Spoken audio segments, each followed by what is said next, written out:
Yo, what's going on, y'all? This is Marcus Rosa, aka Mazuma TV, back at y'all with some more boxing talk, man. I hope everybody's having a blessed, beautiful, positive, productive night. I hope you had a great day overall, man. I'm back at y'all with some more boxing talk. We're going to be getting into Terence Crawford's statements in regard to Jaron Ennis. We're going to be speaking about Daniel Dubois stopping Fabio Wardley and what could the landscape of the heavyweight division look like now and possible fights that could happen, in the near future. And then, of course, we're going to be speaking about the fight that is coming up on Zuffa Boxing right now between Shane Mosley Jr. and Serhii Bohachuk. Then we're going to get into some open boxing topics. But before we get into all of that, if y'all could please hit the like button on the way in. That'll be very much appreciated. We're on the road to 4K. We're well into the 3,500 mark. About to crack that 3,600 mark in due time. Shout out to the nation and the mob for making this possible.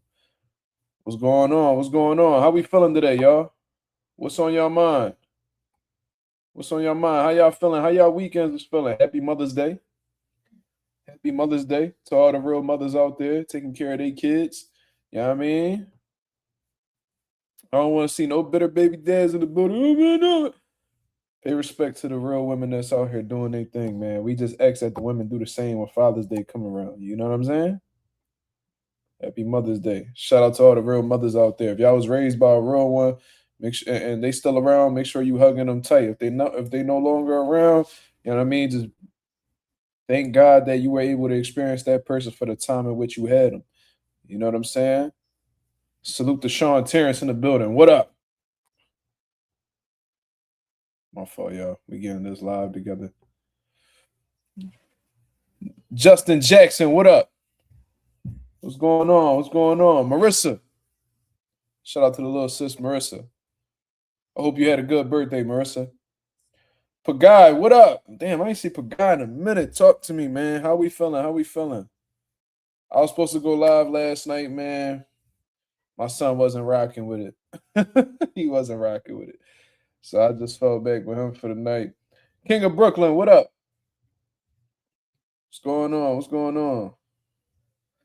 Look like we in the building. We in there heavy. Y'all just go ahead, hit the likes, man. It don't cost you nothing to show somebody love, man. Let's get the algorithm on the up. You know what I mean? I'm trying to get back on a consistent, pace, get back on a consistent track. I've been taking days off here and there, so I won't be completely burned out for the week. And I'm definitely seeing a difference. So I think I have been doing a little bit too much in terms of going live every night. But we still gonna remain consistent though. This Gatorade right here, what's that? What's that pink Gatorade? Berry? Yeah.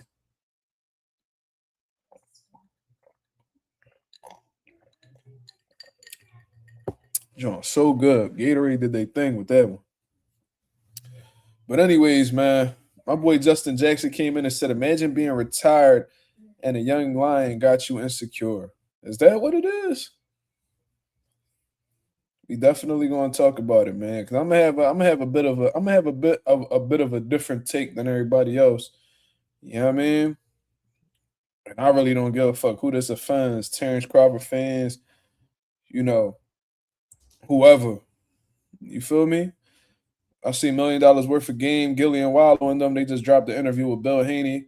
The interview looks like it is pretty long. So, I mean, I think it's still, premiering as we're on here speaking. But, you know what I mean? I wanted to do a in-depth reaction to that video, but it's entirely too long. So, I'll take the best moments out of that and just react to those.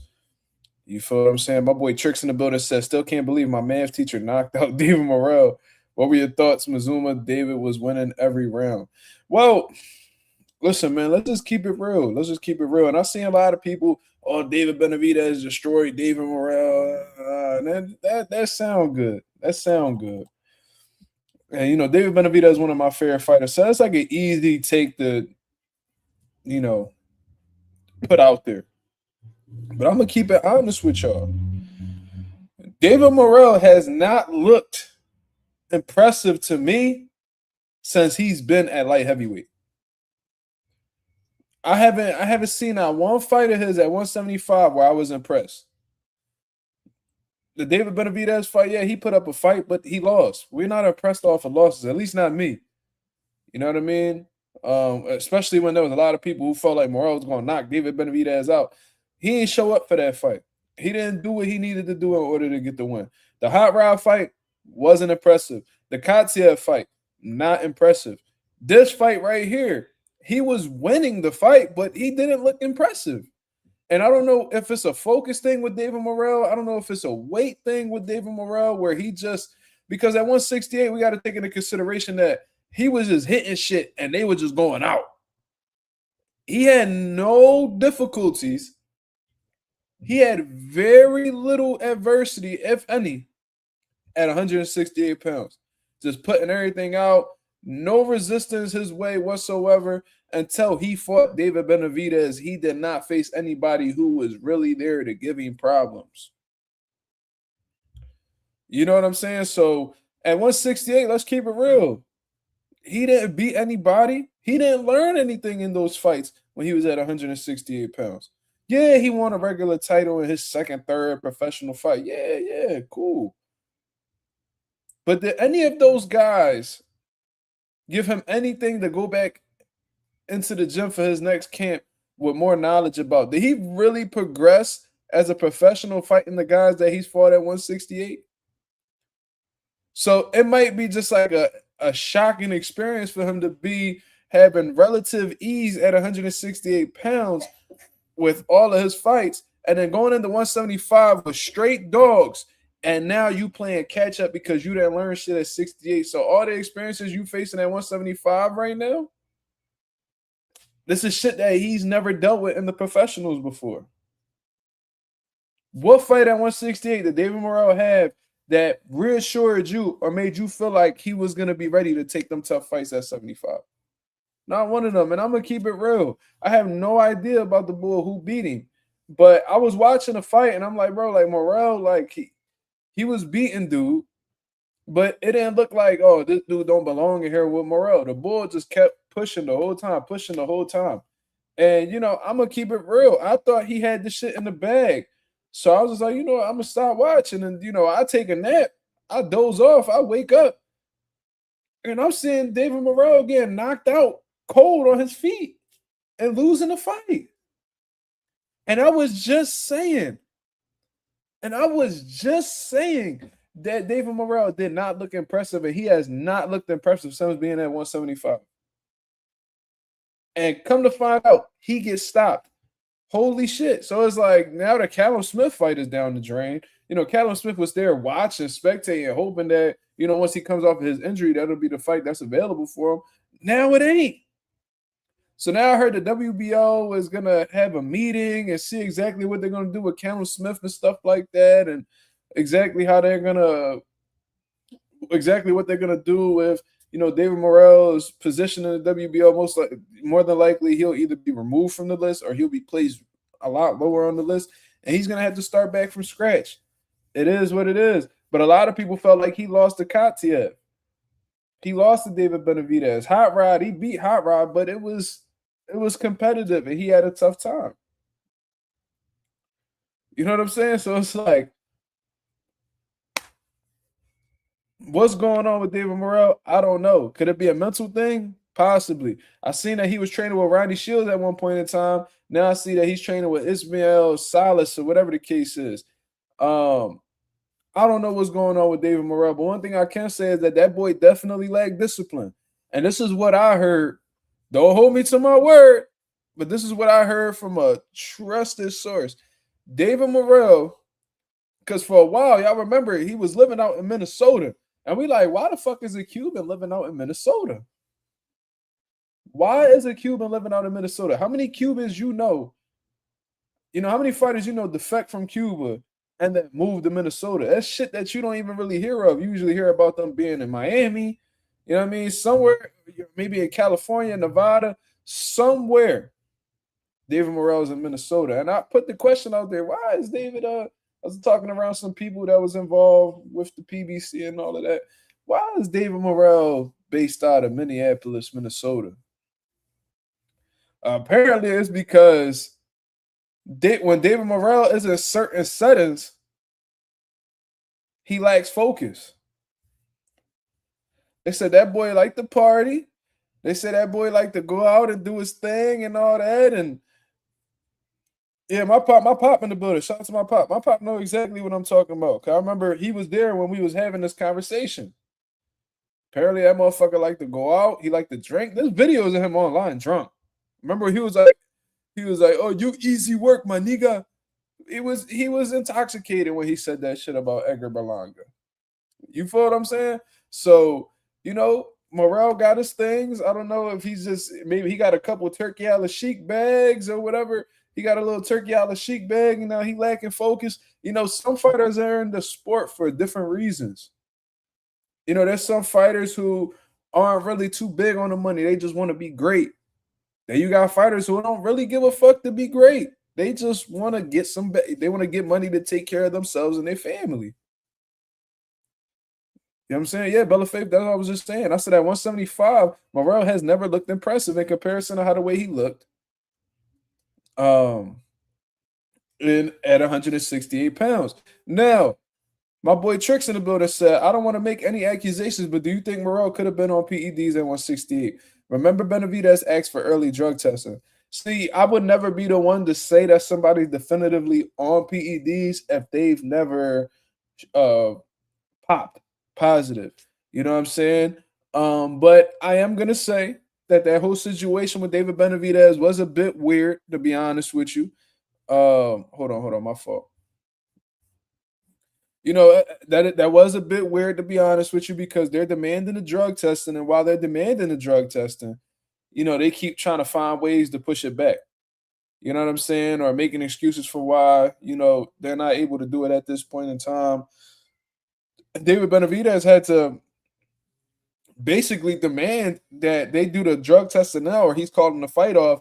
And that's what pretty much got them into doing the drug testing early. Now, they had asked David Morrell about it. He acted like he didn't know what the fuck people were talking about. You know what I'm saying? That's usually what guys do anyways when they have some type of language barrier or whatever the case is. But was David Morrell on the shit at 168? Possibly. Possibly. You know what I'm saying?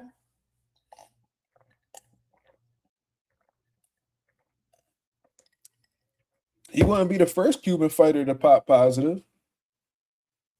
Y'all remember Luis Ortiz? I mean, he blamed it on high blood pressure medication and all that, but he popped positive before that.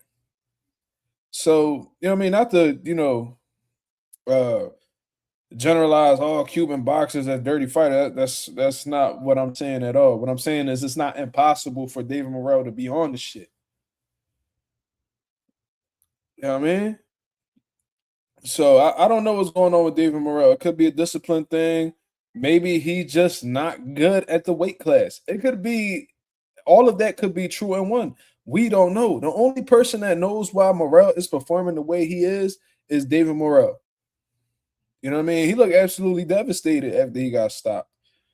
I'm seeing him like hands on his head. He looked like he was very embarrassed, very upset by his performance, and that is an embarrassing situation. That is a a devastating moment to go through to experience. So I was rooting for David Morrell, man.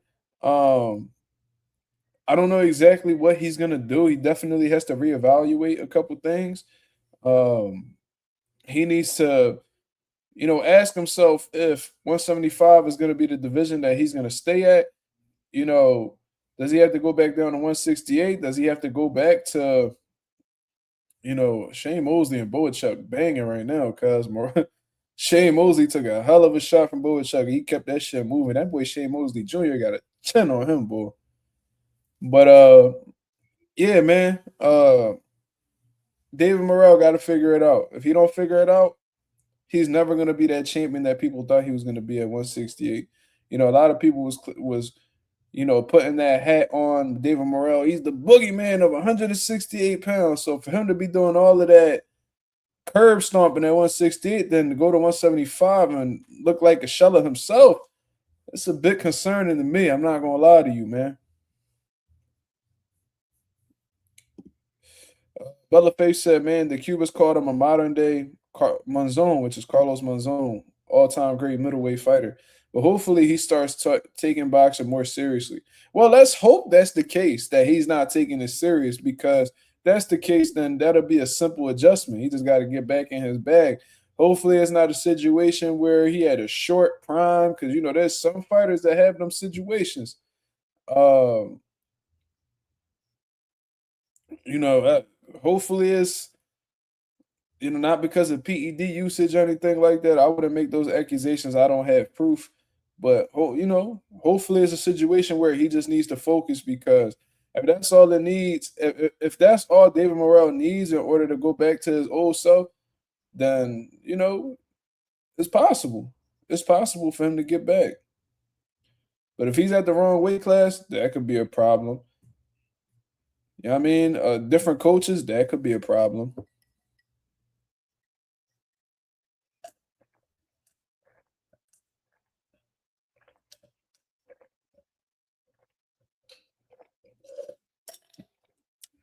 Morrell can come back. I mean, it's possible. We see. Look at Daniel Dubois.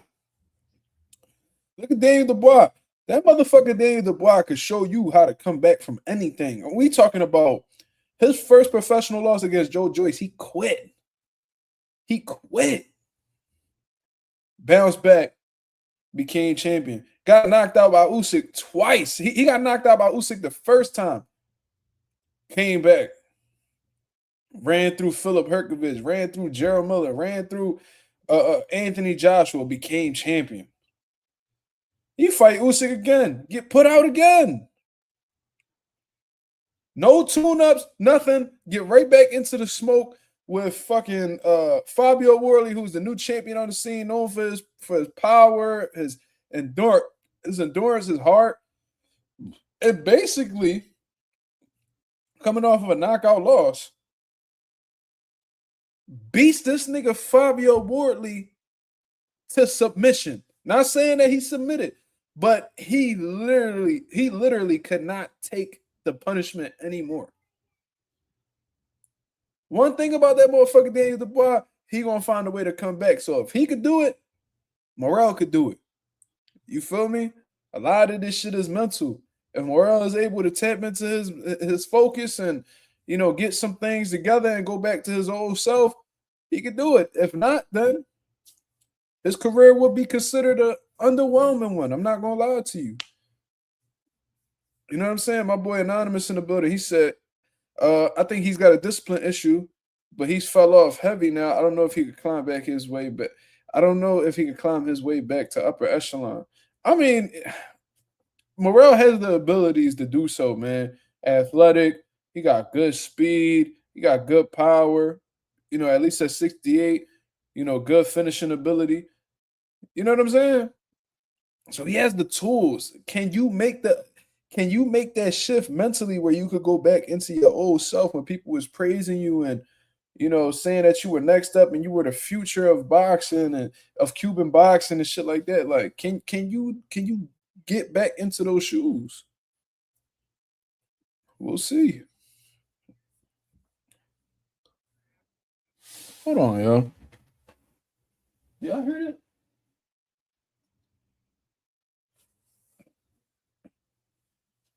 I'm like they fighting out there.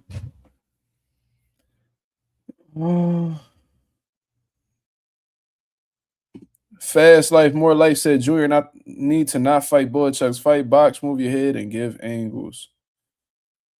Shit, I don't know if Shane Mosley know any other way, to be honest with you. That little motherfucker like his dad, he like to fight.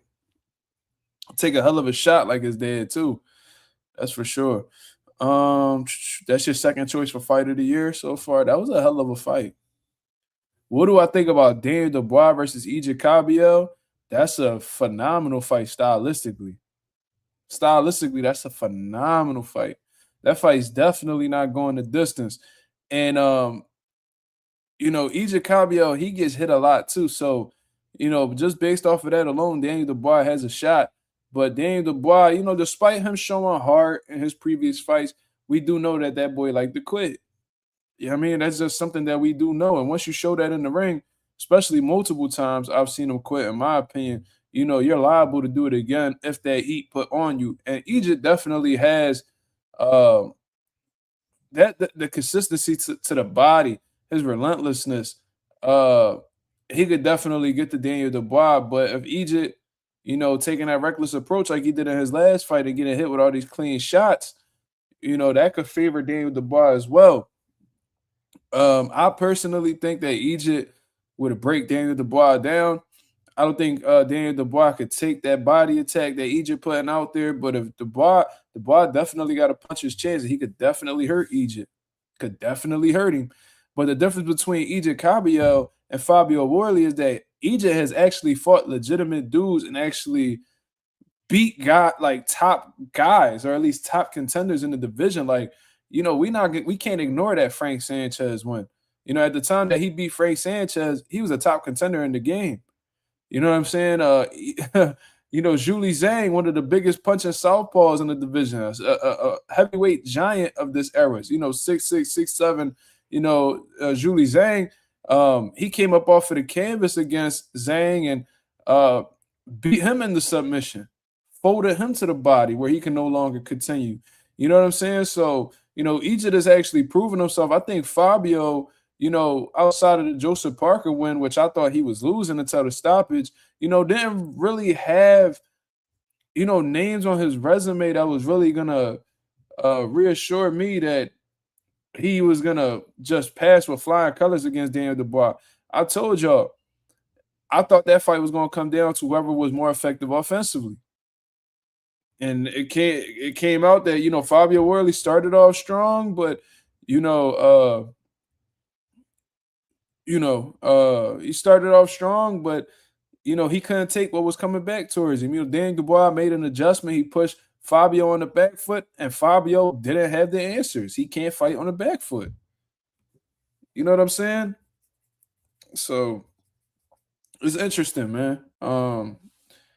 Egypt versus Daniel Dubois, that's another fight of the year contender right there, man. I just don't know how Dubois takes that body attack because his body attack is insane. Oh, my fault, y'all. I see y'all keep asking us. I was gonna wait until the end to really speak on this right here.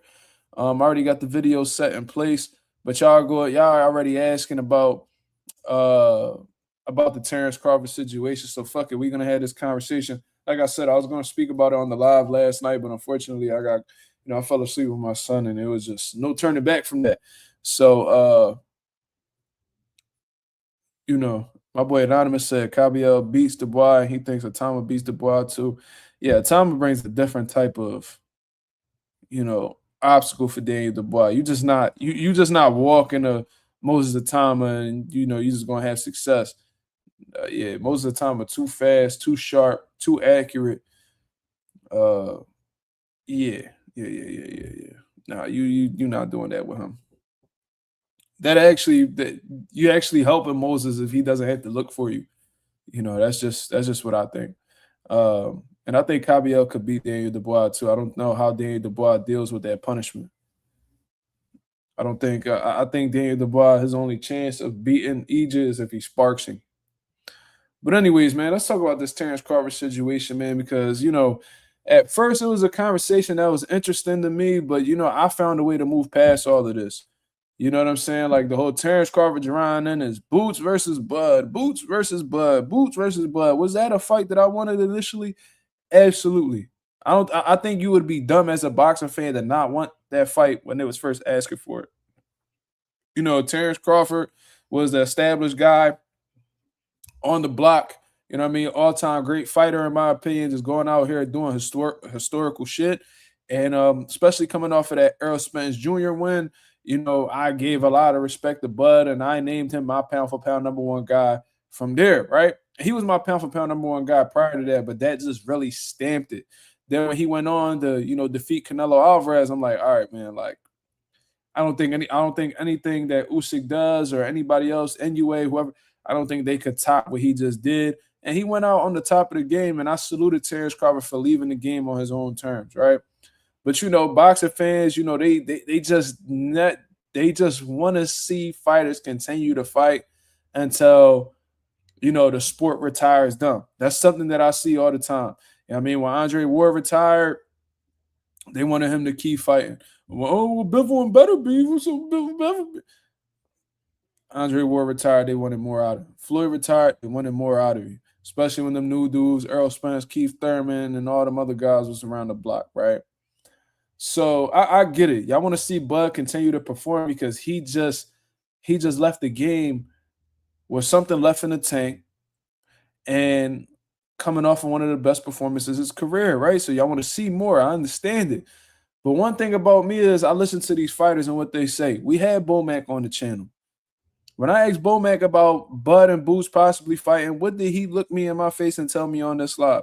Boots don't bring anything to the table. I'm hearing interviews from Bud. Boots don't bring anything to the table. It's a lose-lose situation for me. I'm looking for the big fish, blah, blah, blah. And with the love and respect that I have for Terence Crawford as a fighter, I understood it, and I moved on from the situation, right? But, one thing about me is, man, once you decide to make that retirement, I think from then on, you have to approach shit from a mental aspect as a retired fighter as well. One thing I cannot stand is when a motherfucker is claimed to be retired or no longer partaking in something, but still popping it as if they're active fighters, right? And yeah, somebody understand that Bud is a competitive dude, and you know what I'm saying? I'm understanding of that. I'm a competitive guy in my own right. So if anybody could identify with Bud from that aspect, it's me, right? I get it. I love to compete in everything. I don't give a fuck what it is. You know what I'm saying? But I've learned to turn that off when I was no longer able to compete in boxing. You know what I'm saying? When I caught my chronic illness, when I was diagnosed with ulcerative colitis, I understood that I couldn't pop that shit like a fighter no more because that chapter of my life is closed. Right? Do you know how corny I would sound if with me being retired for the fucking 6-7 years that I've been done boxing, if I was to go ahead and be like, oh, I fuck him up. Oh, I'll fuck him up. Oh man, you know I would have did this. Oh, you know I would have did that. It's like, what are we even having this conversation for? If you're not capable of doing this anymore, or if you're not willing to do this anymore, why the fuck are you talking? That's like the equivalent of, let's say Kobe Bryant, RIP Kobe Bryant, he retired in like 2016, whatever the case is. Imagine him in today's age, if he were still alive, saying, oh man, y'all see Wembanyama? Nah, man, he ain't got nothing for me, man. I'd have cooked him. I'd have whooped him. Man, man. I mean, he tall and all that, but you see Steph Curry? Oh no, he couldn't. Man, I'd have fried Curry, man. Oh man, you see Anthony? You see what's that guy's name? Anthony Ant-Man. I forgot his last name. You know what I'm saying? Damn, these motherfuckers is really rumbling. So check this out, right? So yeah. Imagine Floyd Mayweather. Floyd Mayweather retired after the Conor McGregor fight, right? And I know he's technically back now, but let's just say, oh man, Errol Spence can't beat me. You know what I mean? Errol Spence a bum. Like y'all really think he like that, man? He trash, man. I would have beat him. It's like, man, cut it the fuck out, Anthony Edwards. Thank you. That's like Jordan said he would have gave LeBron 50. Exactly. And it's like, bro, Jordan, if you're not kidding, what's the point of you even saying this if you know you can't even come back and prove that shit? That's the type motherfucker I am. You feel what I'm saying? And this ain't me shitting on Terence Crawford or anything like that. You know what I'm saying? But I just feel like enough is enough, man, because you sitting here talking about what you would have did to Boots. You talking about you would have knocked him out. And could you have knocked him out? Yeah, you could have done it. I think Bud is that good. I think Bud is the only motherfucker that could beat Jaron Ennis. That's the only one I could really see him having the tools necessary to get the job done out of everybody that's around right now. You feel what I'm saying? I think he's the only one that's capable. I got that much respect for Bud. But when you out here talking about, oh, I would have ended his career before it started, and oh, I would have did this, I would have knocked him the fuck out. Listen, I wouldn't expect Bud to say anything different But respectfully, bud, and we got a lot of love for you over here. If you're not willing to prove that, shut the fuck up. Shut the fuck up, bro. Like, seriously. For you says, tell Boots, focus on your fight. Boots is focused on his fight. See, when Boots was doing that media scrum, they asked him about Bud. He didn't go out of his way to speak about Bud. They asked him a question, and, he answered it. And he even tried to generalize the whole statement so the emphasis wasn't on Terence Crawford. You feel what I'm saying? That's how much he's focused on his fight. And he done said on multiple occasions, bro, Xander Zayas is the focus. That's who I'm fighting. That's who I'm worried about, because they were throwing the Sebastian Fundora's name at him, and he said the same shit like, yo, that's who I'm worried about. When Jaron Ennis was fighting Luisman Lima, and he was doing that media workout down in South Philly, I was there. I covered the shit. They tried to ask him about Terence Crawford there. He said, yo, like my focus is my opponent. I'm not worried about him. So never does Boots go out of his way to disrespect Bud or talk about Bud, because he understands that Bud's not giving him the opportunity, and Boots not that much of a talker anyway. So what the fuck do he look like just talking about Bud name all the time? Boots want to fight. He's not into all the clout chasing and going back and forth with niggas. He's made that clear on multiple occasions. You know what I'm saying? But it's like, after Terence Crawford beat Canelo Alvarez, they asked him about fighting Boots. He was like, nope. And so it's like, bro, if you're like that hell bent on not fighting the nigga, right? When they ask you on multiple occasions, oh, you could have stood in the WBO. Oh, you could have stood in the WBO. Bro, you talking about staying in the fucking WBO, but you made it clear that you would never give him the fight. So if you telling niggas that they not worth your time, it's a lose-lose situation. Why would niggas stay in your sanctioning body if you made it clear that you don't want to fight? Like, how does that even make any sense? Gilly went and asked this nigga during their interview, would you have gave him a shot? Probably not. I got bigger fish to fry. So why the fuck would he, based off of what you just said, why the fuck would he stay in the WBO rankings?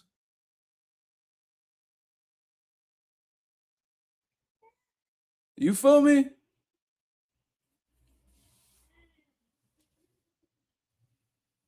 And keep it real, Boots was your mandatory in the IBF, but you wasn't able to fulfill it because you had the rematch clause with Earl Spence Jr.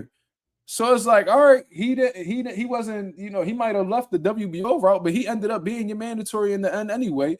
You wasn't able to fight him. They stripped him. They gave the belt to Boots. Ever since then, I feel like Bud been a little upset towards Boots. I don't know what the situation is. Maybe it's because he just get irritated when motherfuckers bringing his name up with Boots or whatever the case is. But I don't know, man. I'm just somebody who, Bella Faith said, didn't Boots say he would have stopped Bud if they fought? Somebody had asked him if he fought Bud, what would have happened? He said victory. So initially he didn't say the knockout. He didn't say he would have knocked out Bud, right? And then he said, by knockout? The guy who asked the question was like, by knockout? Wow, Shane Mosley just dropped Bohachuk. And Bohachuk hurt. Bohachuk hurt. I try to tell y'all niggas, bro. Bohachuk ain't all that, man. And Shane Mosley could bang with him. I seen that Jesus Ramos fight. Ooh, Bohachuk's hurt bad. Shane about to stop him. Shane is about to stop him. Why did y'all think Sergey Bohachuk was that good? He about to stop it. He about to stop it. The ref about to jump in this bitch. Wow. Shane Mosley Jr. just stopped Sergey Bohachuk. I try to tell niggas. I didn't pick Shane Mosley Jr. as an outright winner, but I knew it wasn't just like no blowout. I knew Shane could have did it. Bohachuk not that good, bro. Wow. He stopped Bohachuk, man. This was at 160 though, right? It's a different weight. It's a different weight. Surrey Boachuk was just getting cooked by Brandon Adams the other day.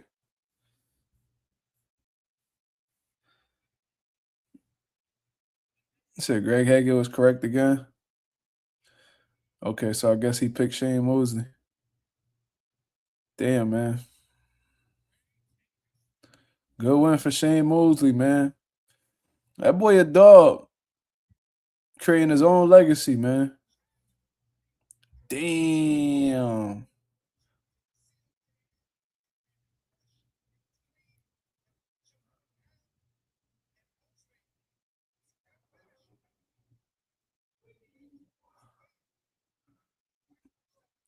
Anonymous said, I mean, let's be fair, Mark Mosley Jr. has never made a believer out of anybody. You know, and that very well may be true, but my whole thing is not me believing in Shane Mosley. It was me not thinking much of Serhii Boachuk. You know what I mean? So it ain't me bigging up Shane Mosley. I just felt like Serhii Boachuk wasn't that good for motherfuckers to feel like he gonna blow Shane Mosley out of the water. I mean, that's my whole thing. You know what I'm saying? I still don't think much of Shane Mosley Jr. But I thought about him. I felt like stylistically he could have a chance against Boachuk. I never thought Boachuk was that good. Let me see.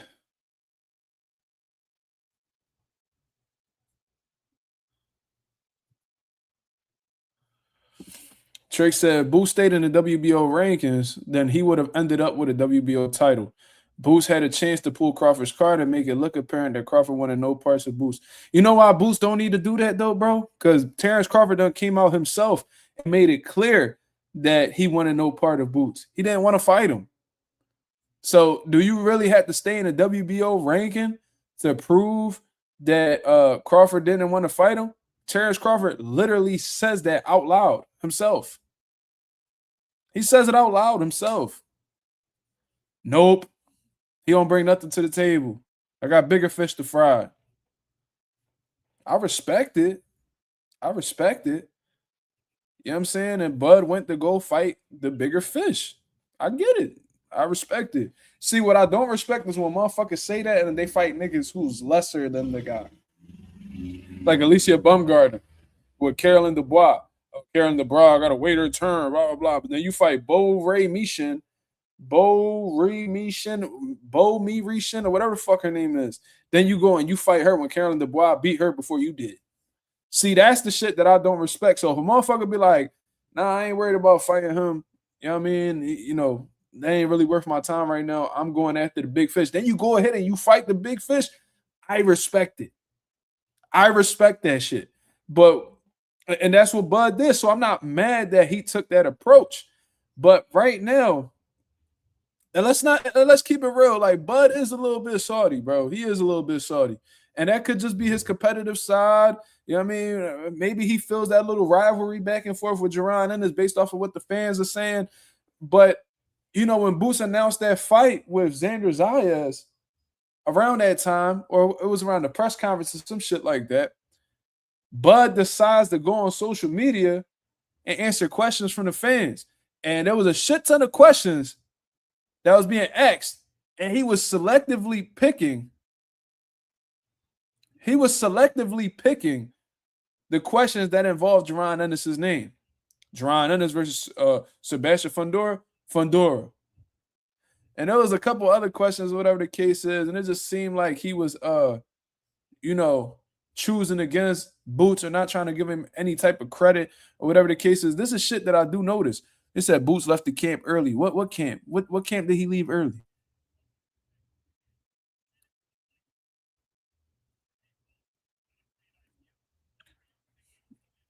Remember the tweet from Bud? I didn't see your fight, but keep your head up. Yeah, I think I remember that shit too. But it's like nigga acting like Boots took a loss. It's like keep your head up about what? But listen, pound for pound, I agree with you. Like, you know what I'm saying? He just don't like the nigga. And guess what? I like it that way. I don't like when motherfuckers like each other anyway. The last time we was on live, we were just talking about how these motherfuckers is too friendly with each other. So I don't mind if the nigga don't like him. And I know Boost probably don't fuck with him neither. It's cool. You know what I'm saying? But it's just weird, bro. Like, I'm just not a fan of guys talking like you saying that you retired, you say you're not coming back, and Bud might have fucked himself over because when he did that interview with the Pivot podcast, he was saying how, you know what I mean, like, oh, you know what I mean, I ain't coming back to the sport, blah blah. You know what I mean? Is there a price tag? Or no, there ain't no price tag. Oh, how about 100 million? I sold my soul for 100 million. And he was like, oh, well, that says a lot about your character, right? Cool. So when you take that approach, Bud, if you just so happen to come back by your own definition, you would be a sellout.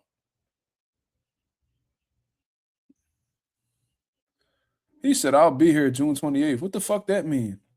Come back the 29th, come back the 30th, nigga, come back July 1st. Well, I don't understand. What are you even talking about? I'm still trying to understand what you meant by he left the camp, that Boots left the camp early. What are you talking about?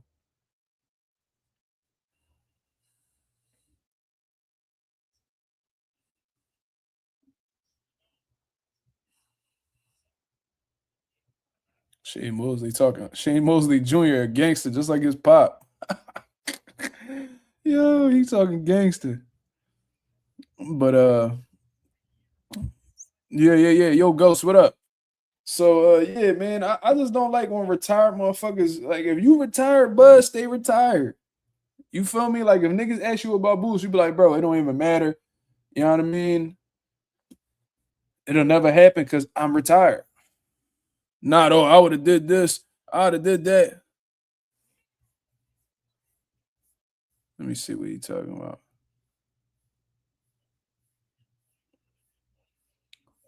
I don't see, boy.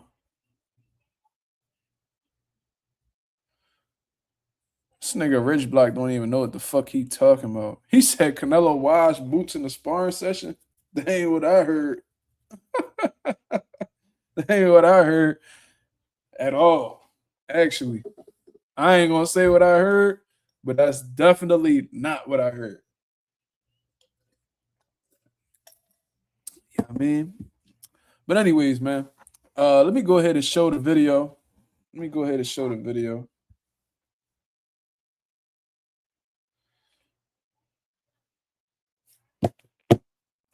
Let him be a Xander fan. That's cool. I fuck with Xander too. I just don't think he gonna beat Boots.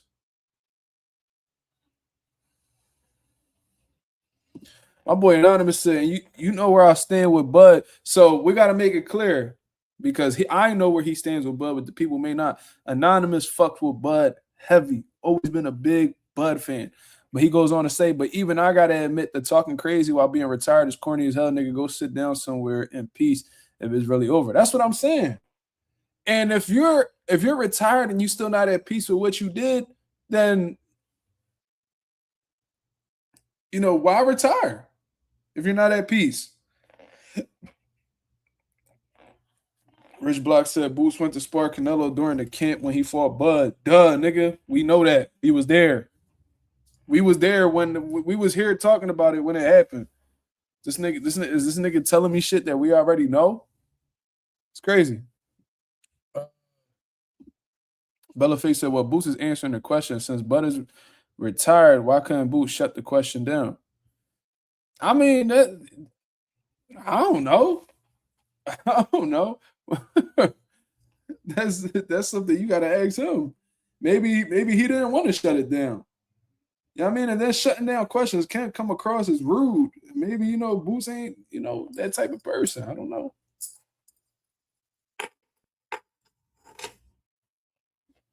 You know what I'm saying? But Bud obviously don't like Boots. That's cool. And, Boots don't like Bud. It is what it is. I like that type of competitive nature. I like that shit. For me, that's the shit that I like to see. I remember Ward was like that with Canelo, I think. Yeah, he was. Ward wanted to smoke with Canelo. He did. But Canelo never acknowledged him. Retired fighters can't talk shit.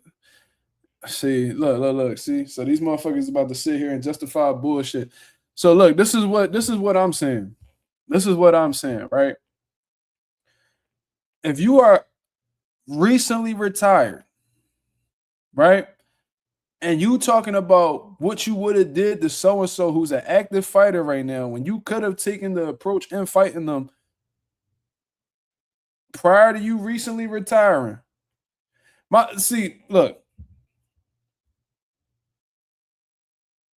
if you a retired motherfucker, be a retired motherfucker. It's really that simple. I'm not going to sit here. If I'm retired, I'm not going to sit here and talk about what I would have did to this person and that person, especially if I just retired a couple months ago. I ain't going to talk about what I did to that person and that person and that person. That's like LeBron retiring this season, right? And then talking about what he would have did to motherfucking like I said, Anthony Edwards. Oh, I would have cooked Anthony Edwards. You know, if I would have met up with Anthony Edwards in the finals, I would have fried him, blah, blah, blah. And it's like, nigga, why don't you just run that shit with him, you know, this season coming up, and then y'all have, or don't you just play the nigga one-on-one if you really feel like that? So, oh, but I'm retired. All right, then nigga, shut the fuck up then. That's what I'm on. If you talking about what you gonna do to this person and that person, bro, we don't give a fuck about hypotheticals in boxing. We don't give a fuck about what you would have did. We be criticizing Gervonta Davis fans for that. Oh man, but you know if Tank would have fought Shakur, oh man, you know if Tank would have fought Dev, you'd have knocked Dev out. You'd knock Shakur out. Bro, we don't live in hypotheticals. All y'all niggas do is want to sit back and imagine shit. The same shit go for Bud. Stop talking about what you would have did to niggas and who career you would have ended before it started and all that. If you're not going to do it, then we could give a fuck about that shit. You know what I'm saying? So let's play this video real quick. Let's play this video. And, you know, I fuck with Bud. Love Bud as a fighter. And like I said, if there's anybody in boxing that could defeat Jaron Ennis, it's Terence Crawford. You feel what I'm saying? I do think of him that highly. So this ain't me, you know, just putting my fucking boots cape on and saying fuck Bud. That's not what I'm saying at all. Let's not get it fucked up, man. I got a lot of love for Bud. I got a lot of love for Bomac. You know what I'm saying? I fuck with these guys. But you know what I'm saying? I don't like that when y'all was active. Y'all saying he don't bring nothing to the table. Y'all got bigger fish to fry. It's a lose-lose situation for you. And now that you retired, you talking about what you would have did to him. That shit is corny. That shit is corny. You feel me? That's just my personal opinion. But let's hear what Bud had to say through the FaceTime when talking with Wildly and all of that shit. You feel what I'm saying? Because Bud was talking spicy. Bud was definitely talking spicy. And I ain't gonna lie, this kind of gave a little bit out of character for Bud, to be honest with you. How often have you ever heard Bud talk like this? Let's hear it. Yeah. I don't know about that. I've been said fucked him up. I've been said that. Him the fuck out. And it's the reason why Here it is. they went the other way. Stop playing with Thank me. you. Thank you. Stop playing with me. Niggas, the real boxing motherfuckers know why they went the other way. Yeah. He wasn't ready yet. He needed a couple of more fights, they said. Stop playing. Y'all be Come on, bro. What am I talking about? We already said That's that. right. He That's said right. I was fine. But I don't. It ain't his time. Brian That's said the right. same thing. It ain't his time yet. And I be trying to be nice because I support the young fella and all that. And he black and shit. I want to see him succeed. That's my thing. Niggas can't come up to me and do the same shit that they can do with other niggas. Niggas don't do that with me. I would slap the piss out of niggas' face. Niggas know who to play with. But that was also what I said. His career is already in. Niggas don't even really be saying my name. They be like, oh, I'm with everybody. I'm on everybody. I will stop everybody. Niggas say my name. Niggas say I knocked Terence Crawford out, nigga. You ain't regular, Terence. We know that. You ain't regular. You ain't regular. See? Well, I know me and Wallow tried you, nigga. We won. We won, nigga. We won. I know martial arts. They try to see what Gilly just did right there is he tried to ease the tension. He tried to break the tension, whatever the case is. But Terence Crawford, he was real adamant. He was very animated with that response right there, yo. You know what I'm saying? Now, look, he's entitled to feel however he wants to feel. You know what I'm saying? I don't know about all that slapping the piss out of niggas' faces and, you know what I mean, say my name and all. Bro, if he say your name, first of all, your name was brought up. He was talking directly about you. So I don't know why you would want him to say your name if the topic is you. The topic that, you know, that was questioned was you. And he answered the question about you. Why does he have to say your name if your name was already being spoken about during the interview? You feel what I'm saying? Then on top of that is, bro, you're actively retired, and you said that you're not giving Jaron Ennis an opportunity. So why would he call out your name? Why? What's the point in even doing it? So your name was already brought up. He spoke on your name. I don't see why he has to bring up your name outside of that. Then on top of that, you say my name, pause, say my name, say that you're going to knock me out. What's the point in doing that if you made it clear on multiple occasions that you'll never give him an opportunity? Don't really understand that. You feel what I'm saying? ETC said, and Bill Nuttass in the back co-signing, and his son needs 10 more fights before he see Boots. After Boots gets that WBA and WBO, I want to see Dev move up and challenge Boots like he did with Xander.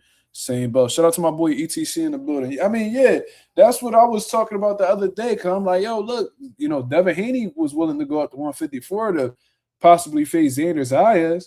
You know what I mean? He was acting like he was interested in that fight. Now, Boots goes ahead and he dethrones Xander Zayas June 27th. Is Devin gonna have that same energy? And look, but they put Jaron Ennis' name on their hit list anyway. So why wouldn't they look in that direction?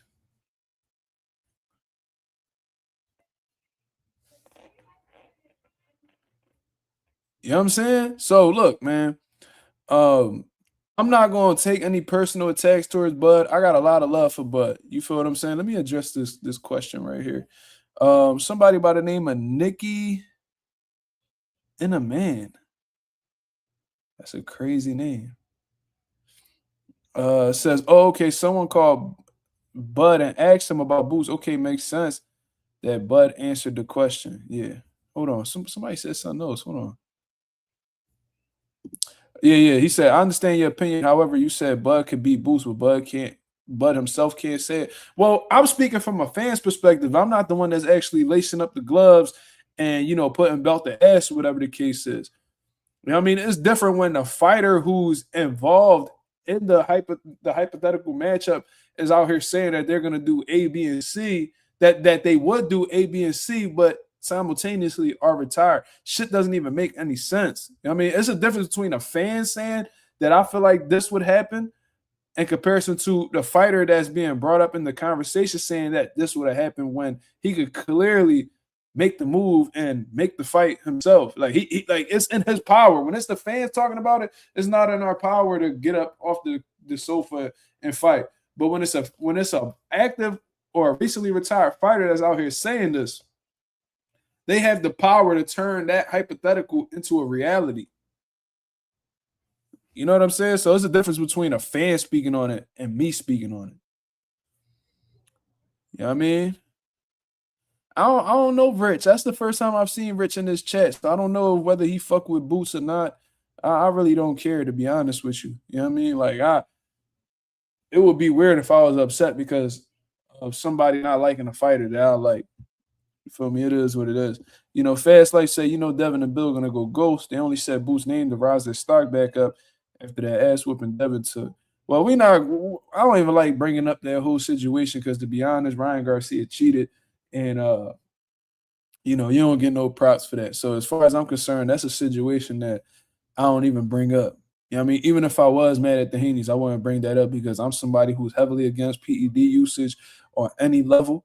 You know what I'm saying? Whether it's the amateurs, the pros, whether it's local club shows or world title fights, I'm extremely against performance enhancement drugs. And anybody who ever, you know, takes, you know, part in those things while fighting will never get credit from me, and their fights will never be brought up. Their performances will never be brought up. They will never get credit for anything that they do, you know, in that fight that they tested positive in.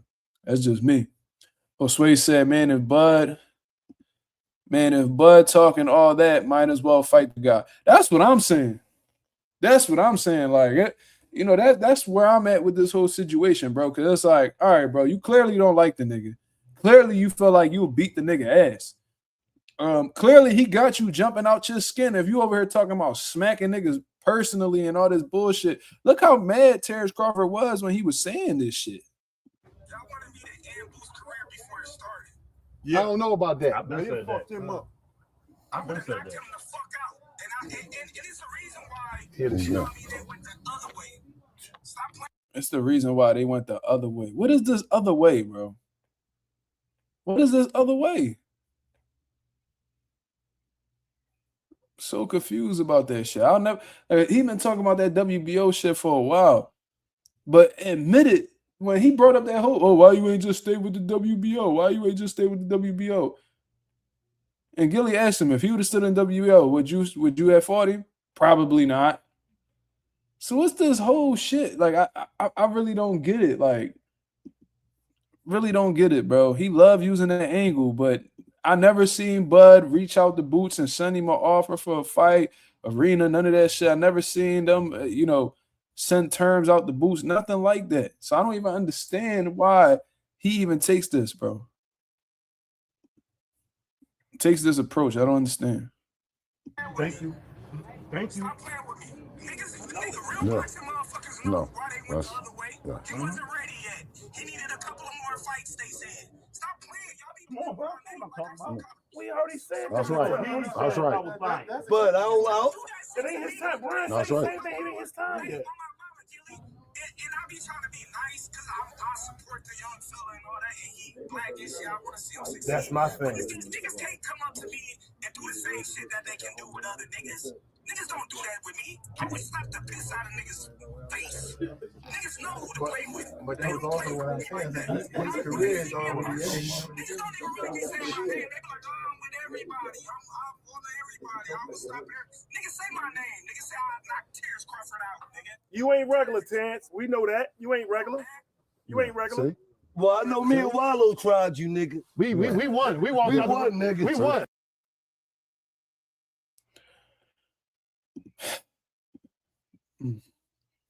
Yeah, I heard him say that he said that he support Boots because he black and all. No, you don't.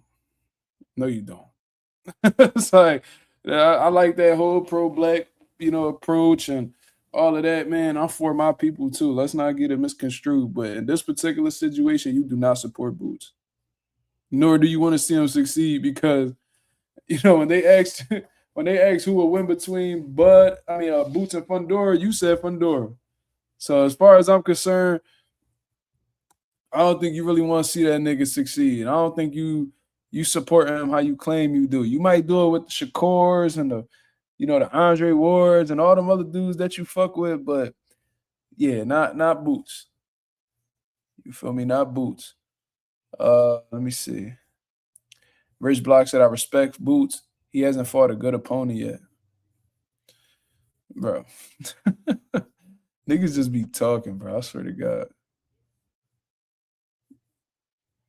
And I just love how people just disregard Amante Stanionis. Yo, you do know that you only get the Ring Magazine belt when the number one guy fights the number two guy, right?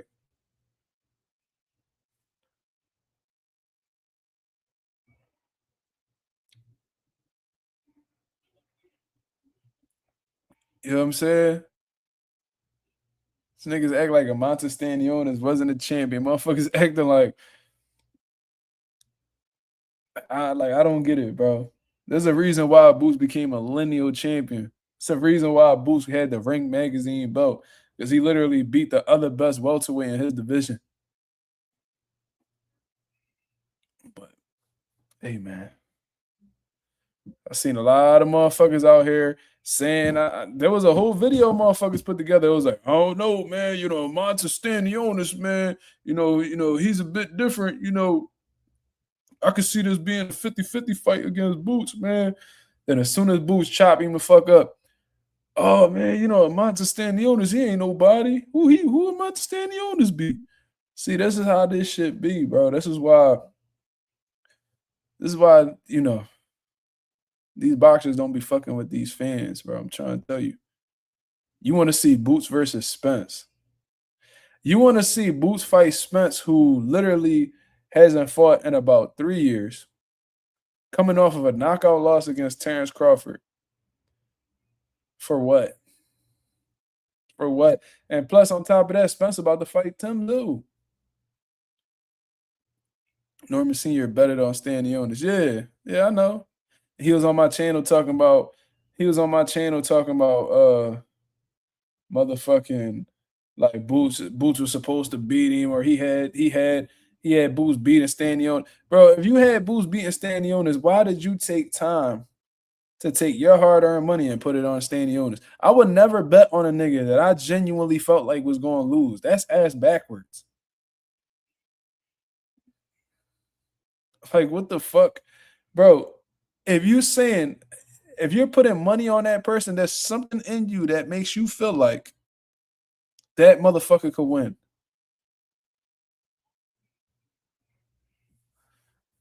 Gamer with Eric Black said, bro, Boots called out Spencer and Crawford before they even fought. Yeah, I remember that. And this the thing too, is like, bro, if a motherfucker, if you are an active, see, and I'm sick of motherfuckers doing this shit too. If you are an active champion in a division, right?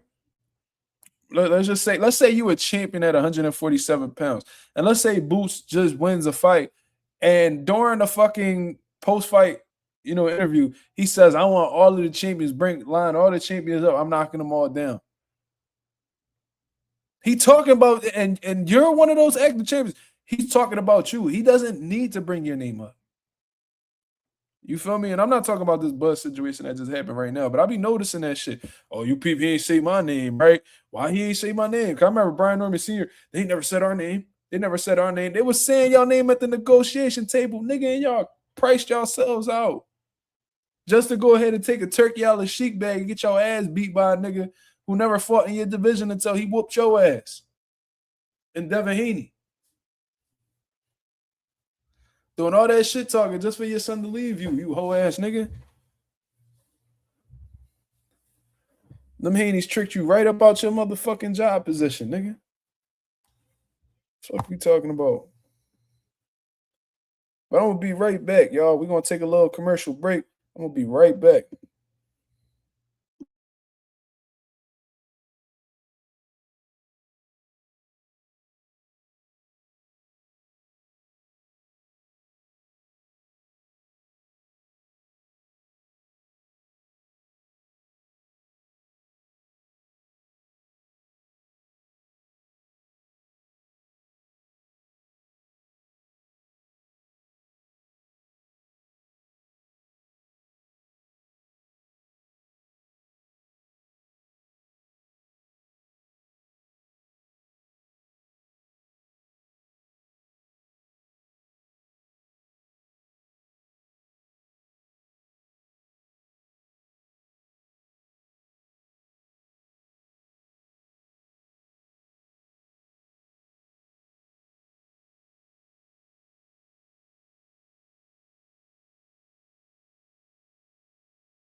And we are back.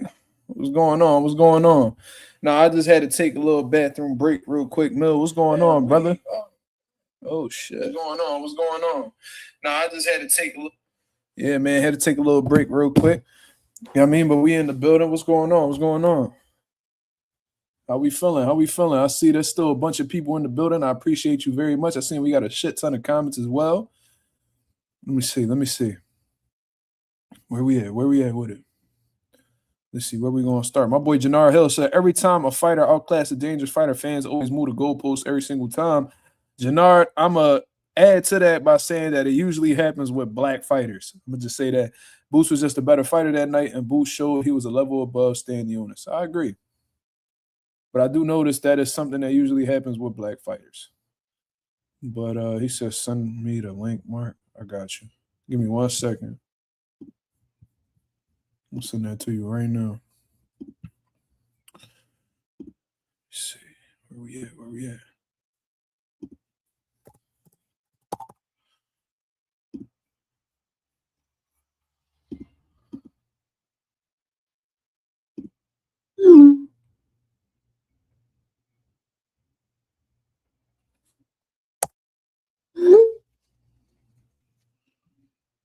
All right, just sent that link out to Jamil, so he should be here shortly.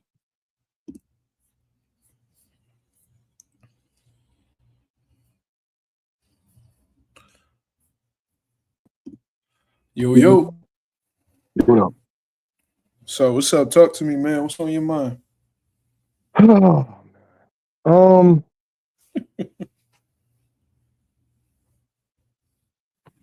I'm getting a little tired of boxing, and it's like the same shit over and over again, rinse and repeat, and shit just get old fast. Okay. Mark, this ain't gonna be our normal joints, but I'm about to go the fuck off. But I'm gonna make sure I go off in an eloquent manner. Okay. For everybody in the chat, right? I'm normally a politically correct guy. My name is Jamil Parker. I am the founder and CEO of YSM Sports Media. So I'm saying this shit on my chest. I get tired of niggas lying. And it's a whole lot of lying in boxing. And shit just need to shit like we just gotta bring shit to the carpet, because you can like people, you can dislike people, but the truth is the truth. So, can everybody agree, based on Terence Crawford's recent interview, he said, and I quote, that the reason why he fought Sean Porter is because Jaron and Ennis left the sanctioning body. That was the reason why he fought Sean Porter. Can everybody agree that Terence Crawford said that?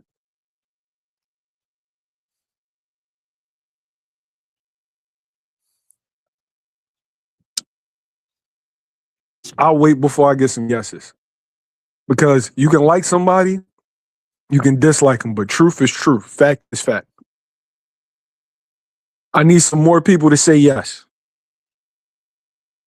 So Terence Crawford, out of his own mouth, said the reason why he ended up fighting Sean Porter is because Virgil didn't want to fight and Boots left the sanctioning body. Is that correct? What interview he said that in? Not saying that you lying. What interview he said that in, though? I don't even, it was a dude I didn't even recognize. Okay. Anybody in the chat, if y'all know what the interview is, please tell us. You got a bunch of years, Mo. So that was the narrative. Mark, can you please pull up? He fought Sean Porter, November 20th, 2021. Right? Mm-hmm. Pull up the box rec so they can see it. Okay.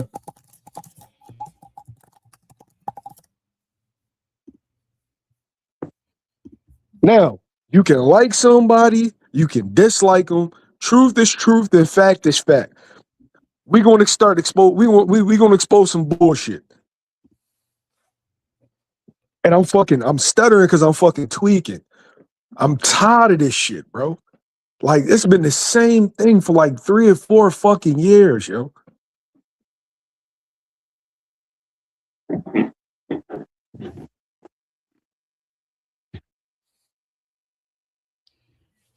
Do I have the dates correct? Based off of what I see right here, you do. November 20, 2021. Okay, so that means that Jaron Ennis shouldn't be anywhere near those rankings in November, in December, in January, correct? If Terence Crawford is correct. If that's what really happened, if Terence Crawford is correct, then he would have left the sanctioning body, right? Yeah. Okay. Let's check the WBO rankings for November, December, and January. Well, first check October to see if Boots is in there, and then check the other dates. I'm sorry, Mark. I just need to make a point tonight. Did you send me it already? Yeah, I sent it to you, but I want him to see that it came from the site. So if you want to pull it up, I think it might be easier for you to pull it up there. Okay. All right. Yeah, let's do that. I got you. Clip, don't even say nothing, Clip.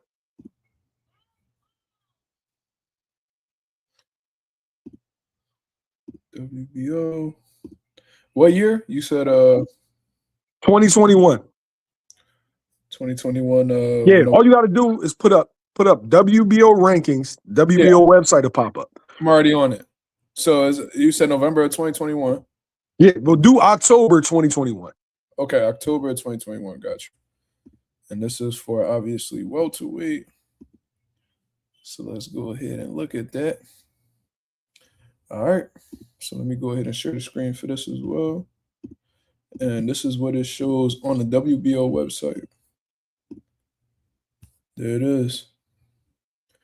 WBO male ranking, October 2021.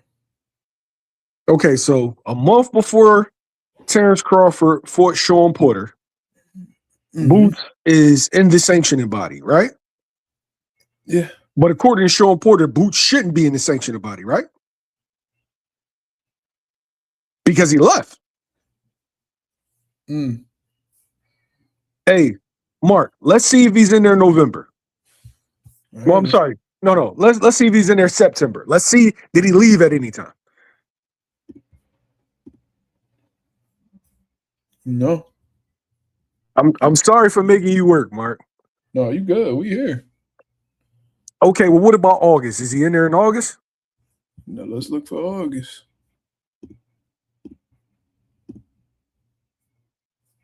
Yeah, still there.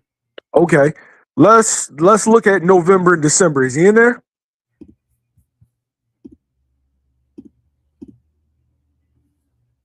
He's number 2 in November. And Sean Porter's not there anymore, right? Nope. So Virgil's ahead of him. All right.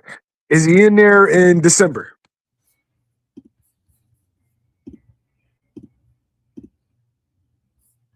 Yep, still there.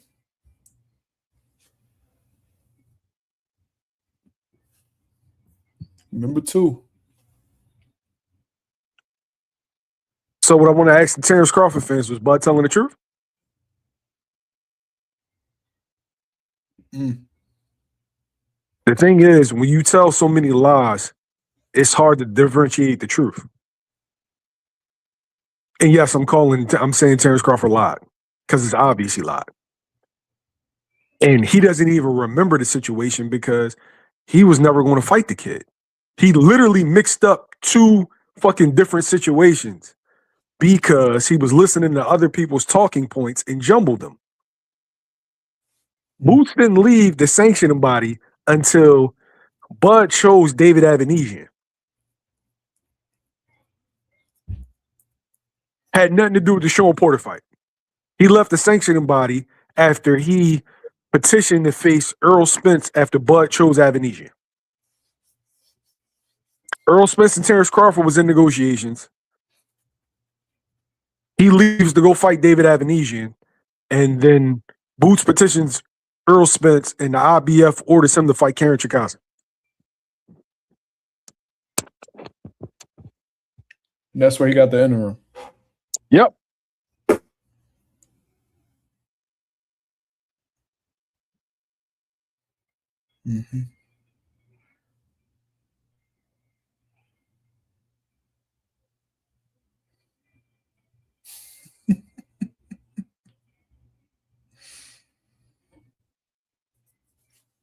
me see. Hey, MacMan, can you refute what I said? Fuck your opinion on who will win a fight. Refute what I said. I'm trying to figure out where the delusional shit is coming from because we didn't say anything that was deluded. We literally gave facts. Terence Crawford said that the reason why he fought Sean Porter is because Boots left the sanctioning body. We showed you the rankings for months leading up and months after. Boots did not leave that sanctioning body at that time. So then that means Bud Lottie. Bud been saying that shit for a minute too. He been saying that shit for a minute. Why didn't you stay in the rankings? Why didn't you stay in the rankings? He said that shit when he did the interview with Gilly and Boots was on FaceTime.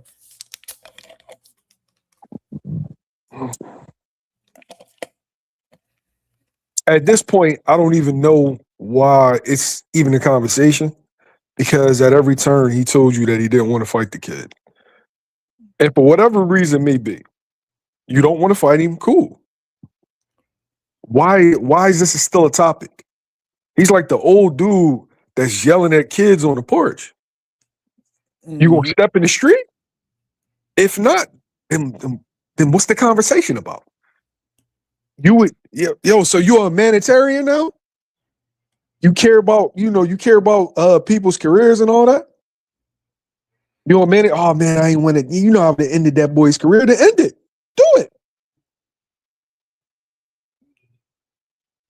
That's my whole thing. That's my whole thing. Like, I don't understand why you're saying that you actively retire, you ain't gonna fight anybody, but then every other chance you get, you talking about what you would have did to him. It's like, bro, the opportunity is still there for you to do that. You just retired a couple months ago. If it's an issue, do it. If you really feel some kind of way, do it. Because last I checked, you was just laughing and joking with homeboy in the back of the Ring Magazine Awards. And now all of a sudden you fucking Nino Brown. Let's talk about it. Oh, he was joking with Boots? Let's talk about it. I didn't even see them converse. No, you didn't. No. It wasn't caught on camera. Oh, wow. When you saw Boots at the Madrimov fight, you was on some A1 gorilla shit? No. You laughed and said, I thought you wasn't going to come. Where's the A1 killer shit at, though? That's my thing. Yeah, and then he bringing up slapping niggas in person and all that shit. What is he talking about? That's like that don't even sound like Bud.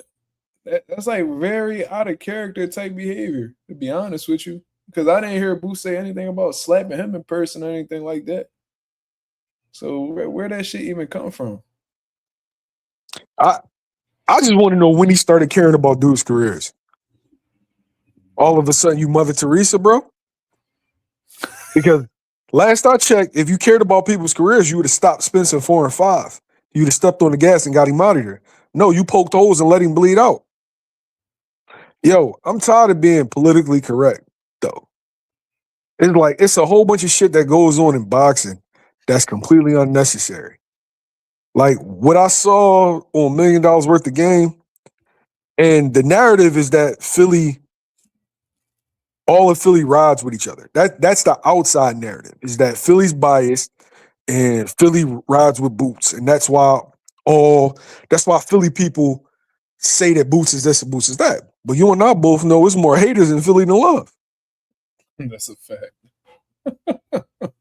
But the outside narrative is that we just all, on some kumbaya shit. That's not reality. For me, I don't understand, because at first I'm thinking, I watched the clip and I'm thinking that something must have provoked him. Something must have provoked him into getting like that. You know what I'm saying? But nothing really provoked him. Nothing. And my only assertion is this. You are unhappy in retirement. You are unfulfilled. You thought that by beating Canelo, you would have some sense of fulfillment, and I don't think you have it. That's exactly what I had just finished saying. 'Cause I'm like, if he was truly at peace, he wouldn't even be talking like this at all.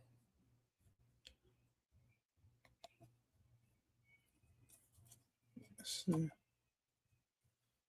Turkey is paying Crawford to talk bad about Boots. Look, I'm just, to me, it doesn't make sense. At the press conference, you said you weren't going to fight him. So then, He said, nope. What are we talking about? You chose to retire. You said you're not coming back for any amount of money. So then what are we talking about? You're bored. And I'll say it to his face. He's bored. He's bored. And, you hate the limelight. You tired of all the attention. You tired of the toxicness that comes with being a celebrity. But at the end of the day, you've been a celebrity for the last 10 years of your life. And I'm not sure that at this point in time, he knows how he knows how to exist outside of that. Because every couple of months, well, like every month, he goes on a Twitter tirade about something. That doesn't sound like somebody that's at peace, Mark. It sounds like you thought Canelo would bring you something that it hasn't brought you. That people still question your resume, that people still question your boxing career. And I feel like that's eating at him.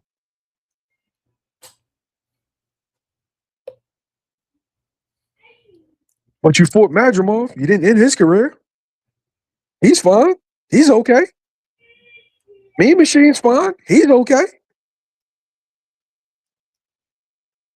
So why are you so worried and so concerned with Boots? I'm confused. Bella said Boots is still answering questions in interviews about Bud, though. And Bud is still answering questions in interviews about Boots. As the interview that I'm referring to, in which he said the Sean Porter thing. One person's retired, one person's not. One person is still an active fighter. If you are fulfilled, then you wouldn't go on the tirades that you do. You wouldn't care. How the way it looks, to be honest with you, is that I feel like he's trying to, because he knows that the heat is on him for not fighting Jaron Ennis and shit like that. So I think that's why he's pulling out that whole Sean Porter sanctioning stooding in the sanctioning body angle. So, the fans can redirect the energy towards Boots. And they won't be as, heavy on him about it. So, when people look back on it, they're gonna be like, oh, well, Boots could have fought him. He could have just been here. So it won't be no stigma on Bud that he avoided Boots or anything like that. But that's what it looked like to me. I agree with you, but Bella seems like she's a Terence Crawford fan. Cool. Bella, can you admit that Terence Crawford lied to you? I just want the Bud fans to admit that story is bullshit. Stop saying it. The president of Black Prom came out and said that Boots never turned down the offer. That narrative's still out there. No matter how many people speak and debunk certain things that's said, people still run with it. Like, it's becoming amazing to me. And the crazy thing is the talking points that are about Boots today was about Crawford 3, 4, 5 years ago. But now all of a sudden there's revisionist history. Tell me I'm tripping, Mark. For the better part of 2020, 2015 to, let's say, 2021, 2022, the narrative was that Terence Crawford hasn't fought anybody. That was a big thing about Bud at that time. Yep, you correct. Oh, you didn't hear it? You didn't even hear the interview that I'm talking about? Hey, yo. Hey, Mazuma, can you please cue it? Can we please find this interview, please? All right, y'all. Well, I need to know who is what. Let me see.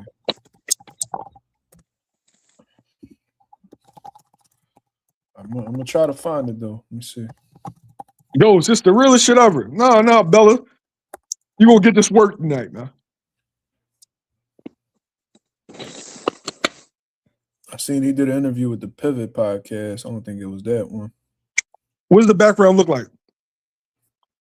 And how long ago? This is within the last 2 months. This one says 3 months ago, and that's the one that got all the football players interviewing him and shit like that. That might have been it. Yeah, That could have been it. Let me. I'm an hour long. Wait. I'm gonna look it up. He did one with a white dude too a month ago. That could be it. I know he's sitting in a chair, and it's not a close up. It doesn't seem like it's a close up interview. Is he in a boxing ring? No. Okay, it can't be this one though.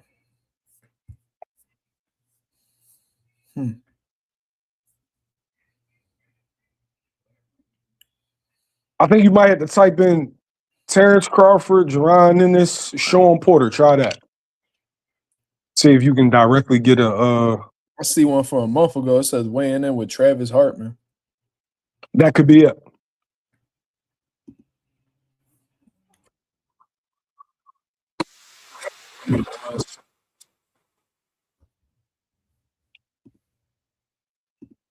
Come on, man.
Let's see what the people saying, man. I'm trying to find this shit.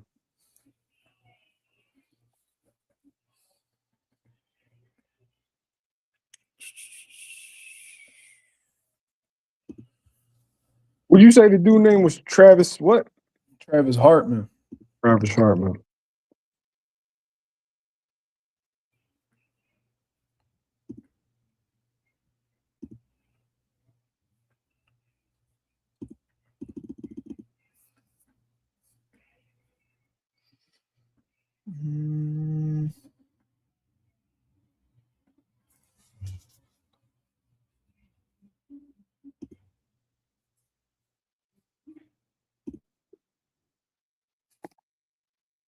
You watching it right now? You trying to skim through it?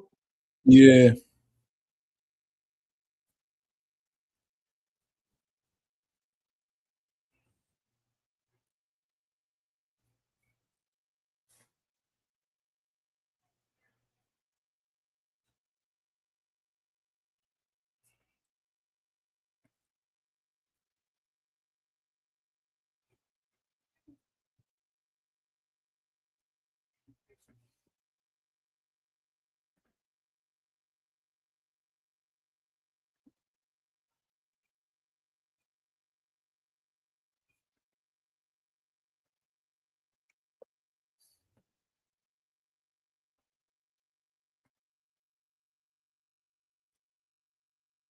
The interview 7 months ago.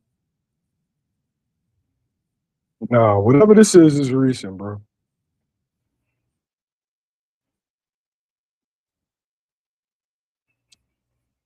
Okay, wait.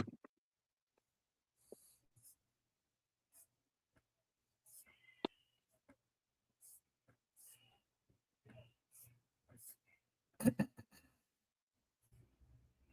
gonna figure this shit out. I'm gonna find it for you.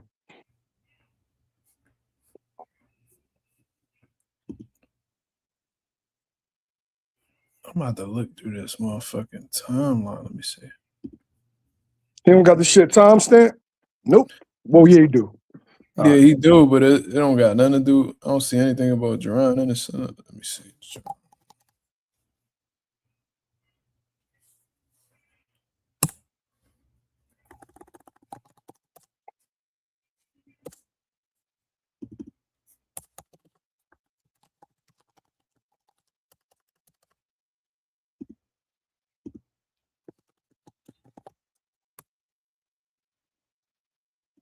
Yeah, that's probably not it.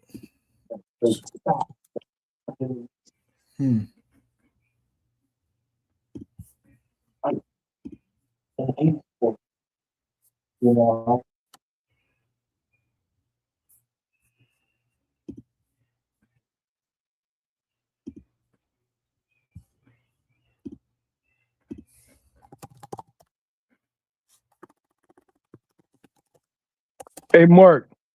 Yo. It's quicker if I look for it on my phone, man. I'll be back. Okay.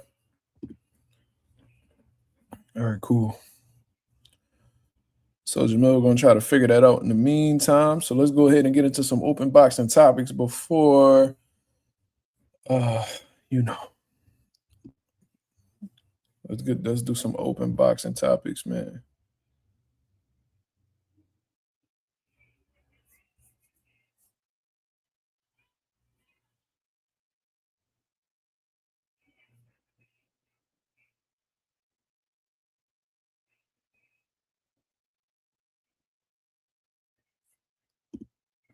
Let's see.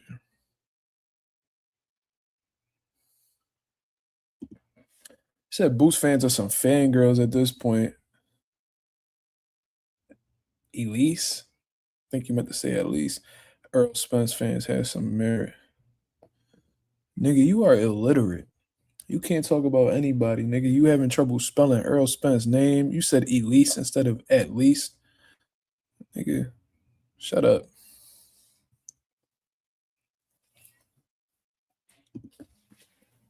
Oh, Sway said, yo, Mark, random thought. How the fuck is Turkey gonna do this pyramid card next week? Ain't it gonna be hot as shit in Egypt? Bro, I don't know, bro. Like I really don't know. Assuming that Turkey Al-Sheikh has money, hopefully, like, you know what I mean? It'll be like some shit where like they have like something over the ring. You know what I'm saying? Like some type of huge tent or whatever, and hopefully that, it's at a good temperature. Like, I don't know, bro. Like that's a strange situation. Like, knowing Turkey, them niggas will probably fight inside the pyramid.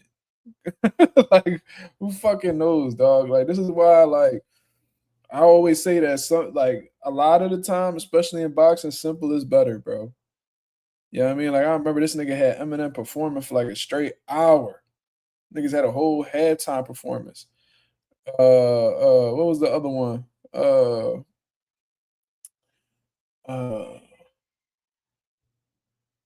They was giving out cars.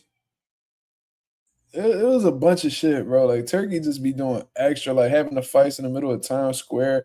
Like, what the fuck was the point of that? You know what I'm saying? Like, what was the point of that? I don't know, bro. Like, Turkey just be doing the most. He really want boxing to just be entertainment for real.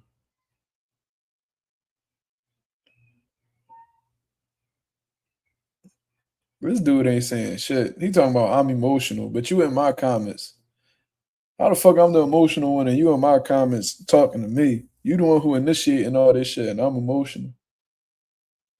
Nigga name is Mayo and Cheese, bro. You're a fucking loser, bro.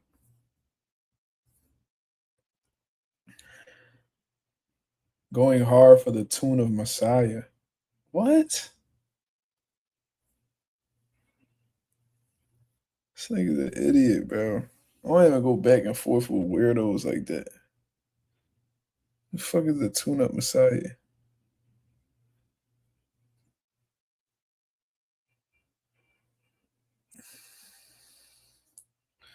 Trick said the guy that knocked out Morrell called out Benavidez. Should it happen next? No. It's like, all right, bro. Like, you beat Morrell, but it's like, You're not worthy of a David Benavidez fight, brother. You would get stepped on. You know, no.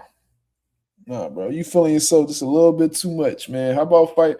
Why don't you fight I mean, you beat David Morrell. Yeah, I mean, go ahead and fight one of these guys that's top contenders. Go fight Atifo Burlington. Fight Najee Lopez. Shit, you go ahead and fight a Khalil Cole. Fuck it. You know what I'm saying? Like, you beating David Morrell don't warrant you fighting a David Benavidez, though. Like, that don't even make sense. Especially, with the status of David Benavidez right now, we only want to see him fight top guys. Dimitri Bivol, Artur Beterbiev, you know what I'm saying? Motherfuckers like that. You know what I'm saying?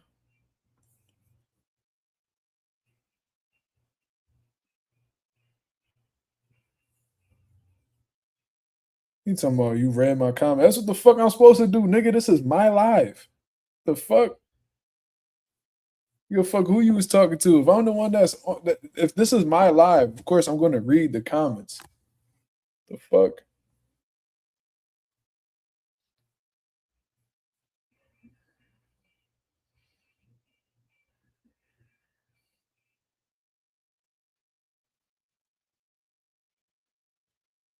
Weird as shit.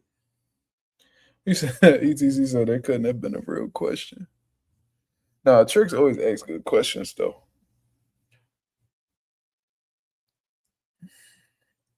And look, I ain't one of them people that's gonna be like, oh, like I'm not going to disrespect Bud, bro. I'm not going to disrespect him. I got a lot of respect for Bud. You know what I mean? It is what it is. You feel me? You're not gonna hear me talking crazy about him. No, not no disrespectful way, but Mill does bring up a valid point. I wish I knew what fucking interview he was talking about though.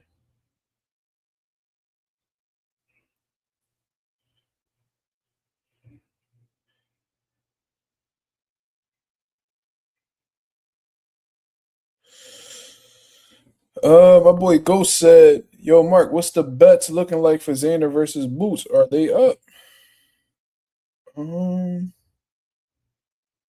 Let's actually look at that.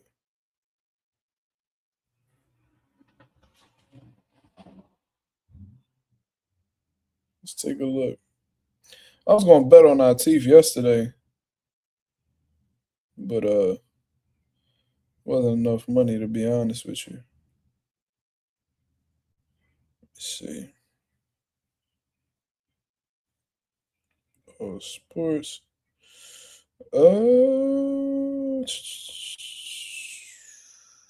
Take a look. So based off of what I'm seeing right here, according to FanDuel, Xander Zayas is a 3-1 underdog, and Boots is a 4-1 favorite. Minus 430 to be honest with you.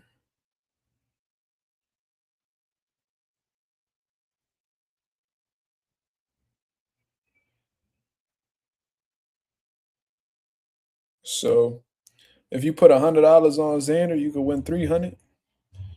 And if you bet $430 on Boots, you could win 100. Now, method of victory. Let's see what these guys are thinking. The draw, betting on the draw plus 1,500. So there's a lot of money in the fucking draw department. So if y'all motherfuckers want to bet on that, cool. It's minus 120 for Boots to get the knockout.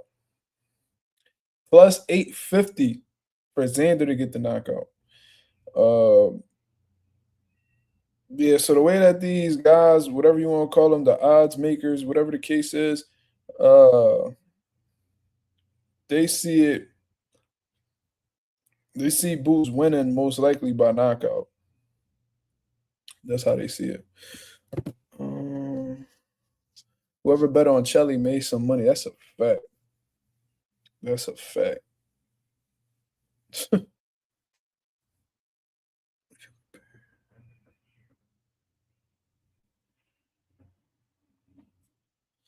Yo, Mayo, let me ask you something. Who compared Boots to Crawford? I didn't hear anybody compare Boots to Crawford on this live, not one time.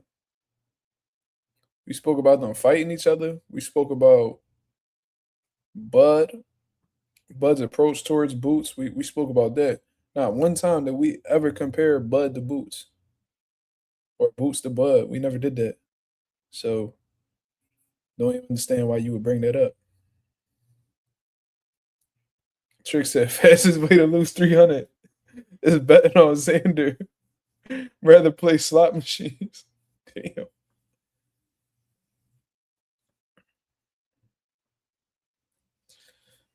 Yeah, you said I already said split a draw isn't too far fetched.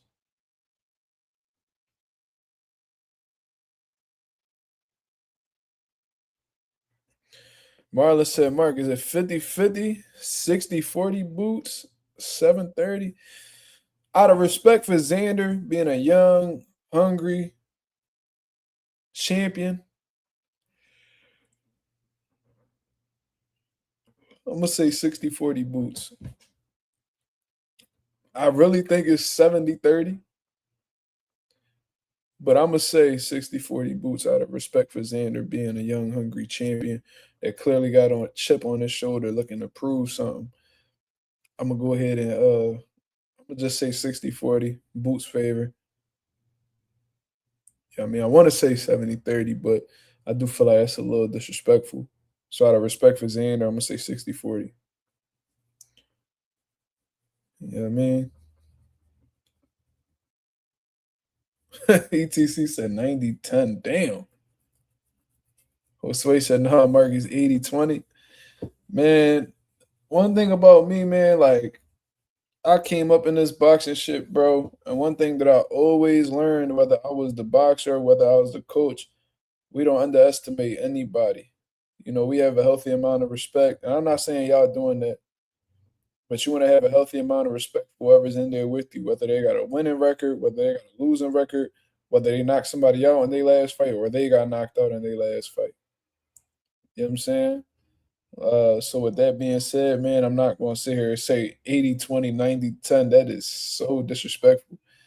I see Xander Zayas doing them hill sprints. I'm seeing him doing them conditioning drills. He getting his legs real nice and strong. You know, look like he getting some good sparring too. I seen Tiger Johnson over there. I seen Jermaine Ortiz working over there as well. You know, he's getting some guys who have some type of athleticism, got some boxing ability. You know what I'm saying? I don't think neither one of them guys equate the Boots, but at the end of the day, I don't think you could find anybody walking this planet right now that fights identical to Boots. If they did, they'd be fucking world champion right now. You know what I'm saying? You know, I'm surprised he didn't get Darrell Val Saint in his, you know, in his camp, considering Darrell's from Florida, Xander trains in Florida. Why not? But it is what it is. Maybe Darrell don't want to get on dudes any more work because he's looking to be a contender and a possible champion.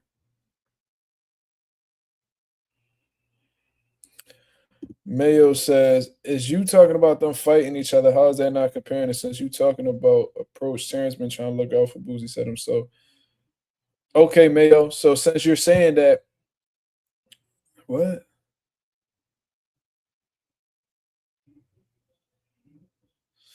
Look, Mayo, since you saying that, right? You said that he's trying to look out for Boots.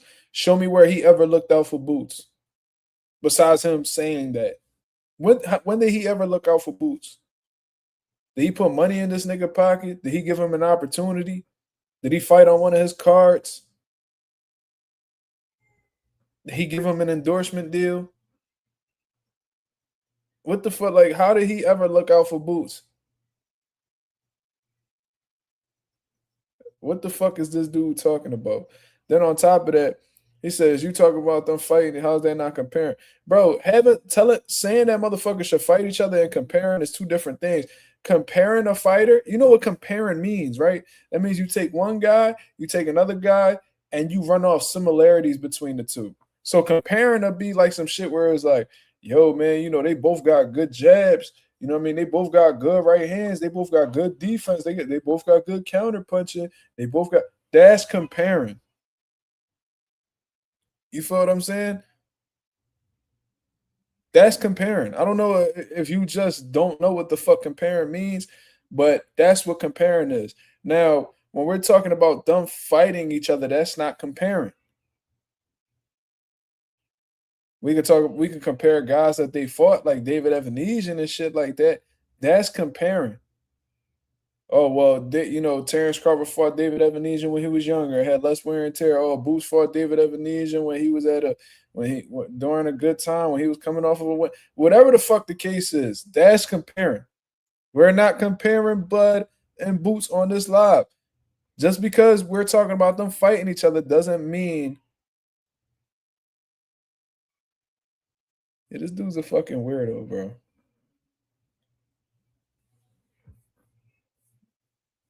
This dude's a fucking weirdo. You see, he trying to go back to the jokes because he can't prove none of the points he just made.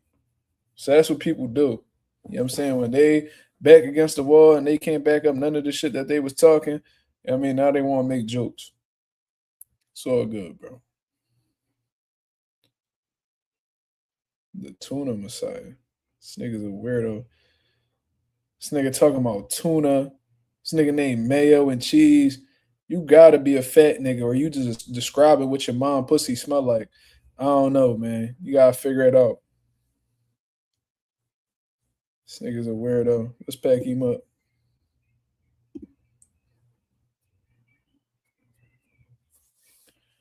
Hope you enjoyed that little attention you got. That's probably the most attention you ever got in your crib.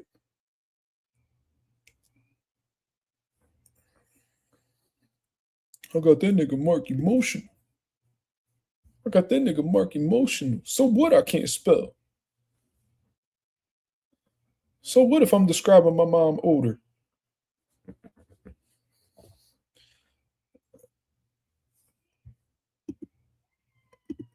Cottage cheese, but yeah.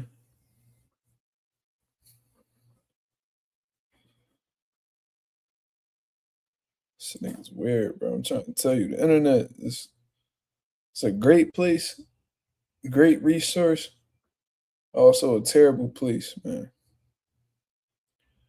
You got motherfuckers. This dumbass nigga literally made his account on YouTube. This nigga literally made his account on YouTube, then typed in, what is my account name gonna be? Mayo. Can't just be Mayo though. This nigga mom walked by, he was like, cheese. And she walked past again, tuna. This nigga mom a whole tuna melt out here in these streets. Yeah, niggas weird, bro. Super different.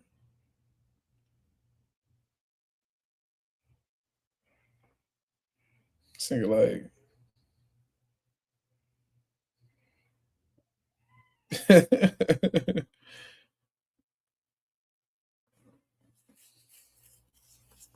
Yeah, niggas corny, bro. Say you can't stop laughing. Try to tell you, these dudes be weird. These dudes be weird, bro. This nigga got inspired off his mom older.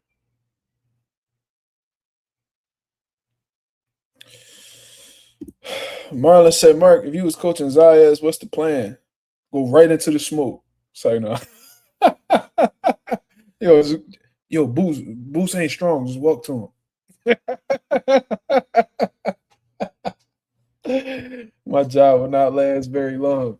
I'm like, bro, Xander just pushing back, pushing to go right to it. It's like, no, that's fucked up. But no, all jokes aside, hypothetically speaking, if I was Xander Zayas' coach,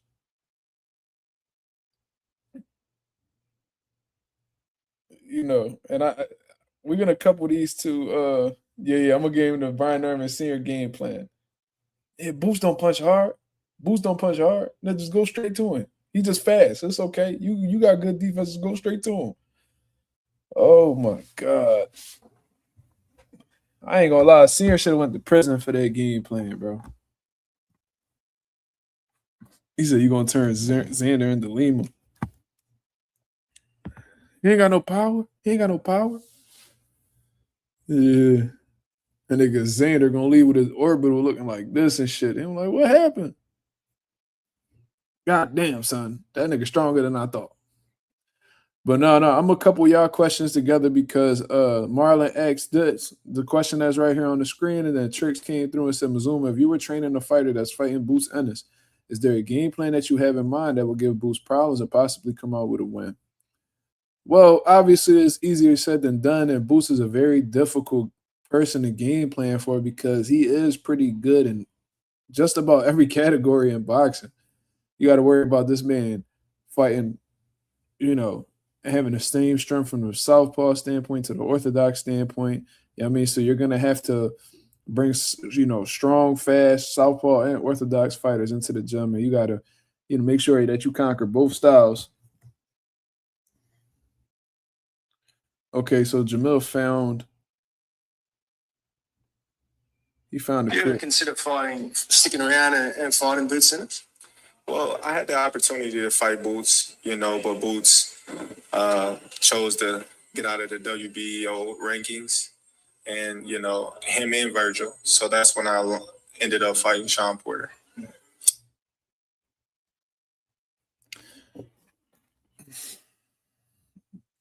Bud, that's a lie, Bud.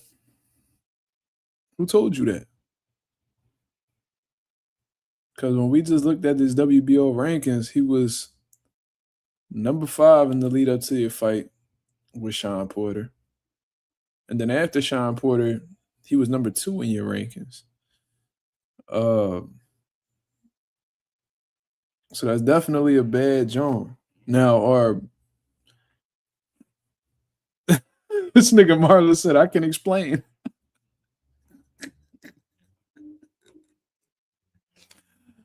Oh, this nigga's a dickhead. Let's run this video one more time. Have you ever considered sticking around and fighting Boots Ennis? Well, I had the opportunity to fight Boots, but Boots chose to get out of the WBO rankings and, him and Virgil. So that's when I ended up fighting Sean Porter.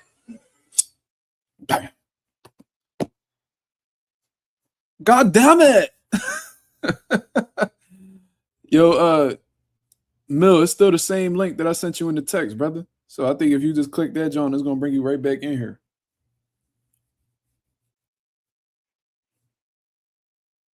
It's not what it looks like, Mill. Why you do this? Yo, Marley, you got to chill, bro. Bernie the Boxer going to chat GBT an explanation.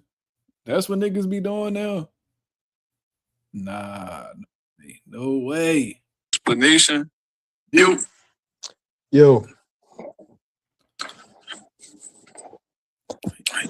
You found it. I feel like some shit just be self-explanatory. People got to understand that you can like somebody, but if everything is pointing to them being full of shit, then they full of shit, yo.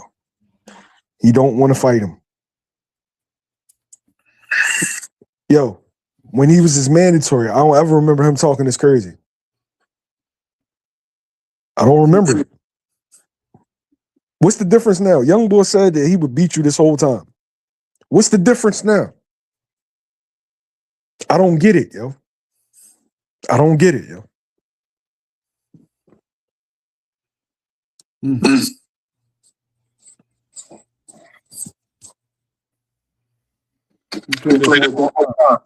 I can hear myself. Okay, you want me to hop out and hop on? I just you know why? What? No. Okay, let me see something. Okay. Play that. Is that better? Yep. No, I can still.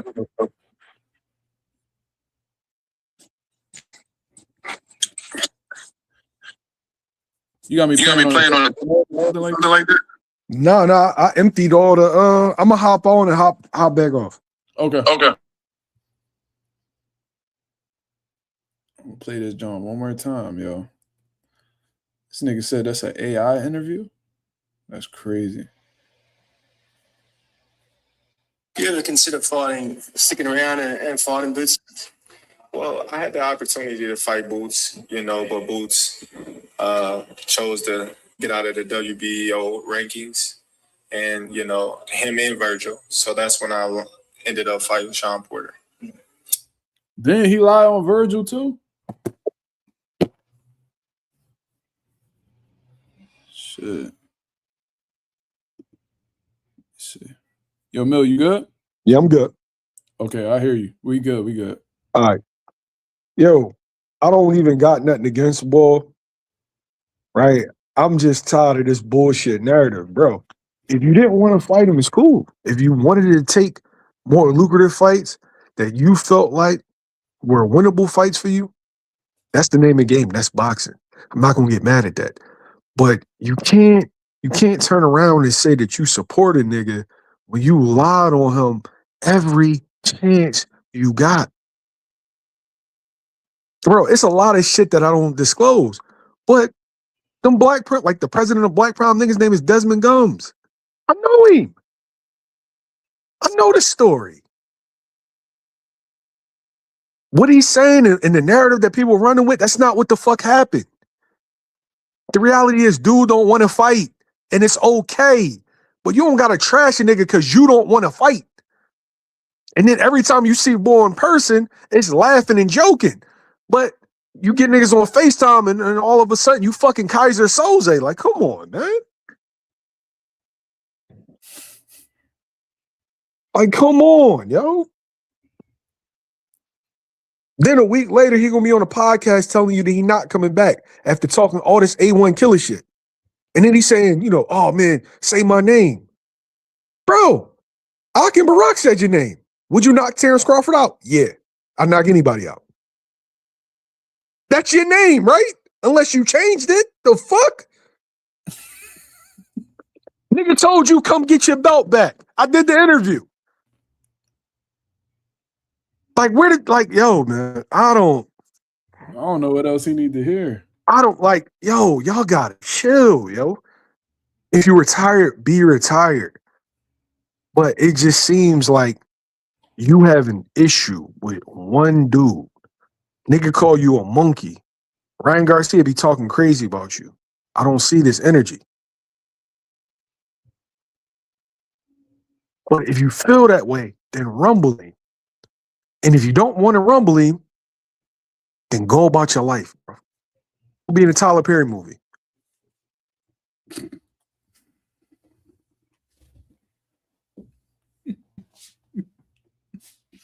The Tyler Perry movie?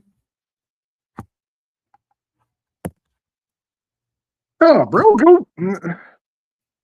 I'm so mad and I'm trying to center myself. And I'm only mad because you got people out here, like the boy that was arguing in the Gilly Wallow Jones. You got people out here that's using false talking points. And then when you show them that it's bullshit, they will still stand on a square. Because we're in an era where it's man fans. It's not boxing fans. They're like it's man fans. Like, I'm riding with Bud, I'm Team Bud, it's Team Bud for life. So any and everything he say is solid because you fuck with him. That's not reality. Reality is, at every turn, he's told you that he didn't want that fight for various reasons. Was his reasons legitimate? For me, I wouldn't fight Boots. I wouldn't fight him because Boots is a tough fight. And Boots is a tough fight that's going to bring you solid but not exceptional money. It's not going to bring you Earl Smith's money. It's not going to bring you Canelo money. But it's a harder fight than either two guys. But that's saying the quiet part loud. If he has to admit that, then he's admitting that Boots is a threat. But if I constantly downplay him, then my fans and then other fans will just brush it off as he's just this guy that people are hyping up. But the reality is, your eyes tell you the truth. Your eyes tell you that he's a more talented fighter than Terence Crawford. Is he a better fighter? We don't know that yet. He has to go out there and prove it. Bud is an all-time great. But talent, you can see talent with your eyes. Bigger, stronger, faster, etc. But there's more to boxing. There's more to any sport than just talent. Shit, Vince Carter and Tracy McGrady's more talented than Kobe. Are they better? No. Boots has to go out and prove how good he is. He's still in his career. So when dudes be measuring Boots with this person and that person, we do not know how his story is going to end. The same way that people had in their mind that Terence Crawford was a fucking hype job, and then he goes on this historic 3-year fucking run, and then now he's looked at as arguably a top 10 fighter of all time.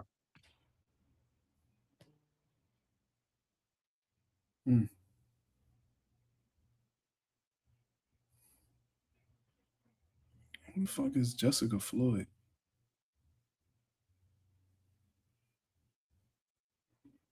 And Bud isn't. Come on, bro. And people want to see that fight, bro. What are you saying? I don't know what Jessica. I have no idea. Yeah, me either. Didn't Bud watch Boots fight the Russian dude years ago? You know why his son. He was trying to be his friend. Man, I'm about to be on one tonight. He came in the fucking locker room trying to chop it up, trying to be Boots' friend. The reality is Boots don't want no friends in or around his division. That's the truth. Go back to the fight hype video. Shakur brought him in the locker room. That's the truth. Yeah, you can see Bud sitting there watching Boots do pad work with Bozy. That's the truth. That's the one you're talking about, right? Yeah, and I feel like that's where all this stems from. He wanted to put Boots in a Shakur type situation, Keyshawn situation where he's mentoring him, and Boots wasn't trying to play the little brother. Yeah, not everybody going for that little bro rule, man. That's whole shit. Only real alpha niggas understand that shit, bro. I swear to God, like, yeah. Yep. I could see that being a thing. Because nowadays, like, everybody, like, they want this boxing shit to be a brotherhood. This your OG, this the person you look up to, that, you know, this the one that you supposed to guide, this the one you mentor, all that shit. And Bud definitely is into that mentoring shit. And I think it's good that he mentors these young fighters, but not everybody needs a mentor.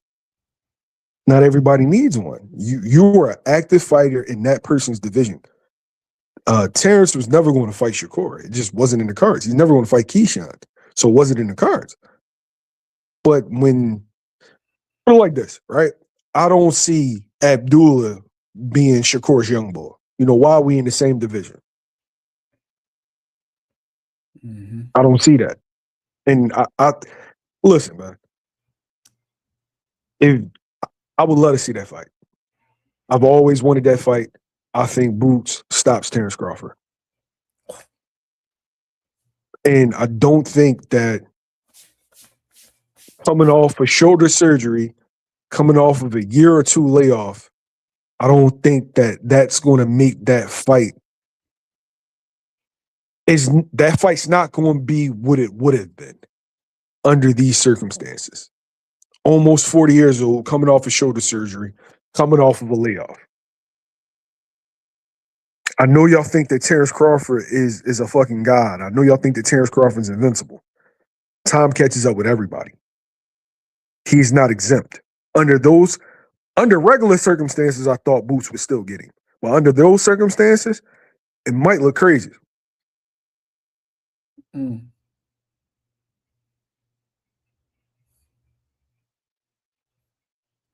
Bud versus Boots would never happen. Bud is an old man.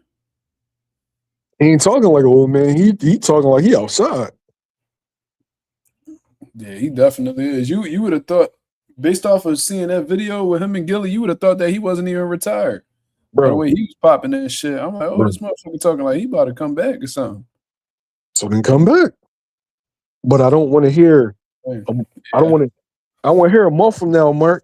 You talking all this, you know, retirement shit. When you was popping it, you popping it like you fucking Kid Austin popped.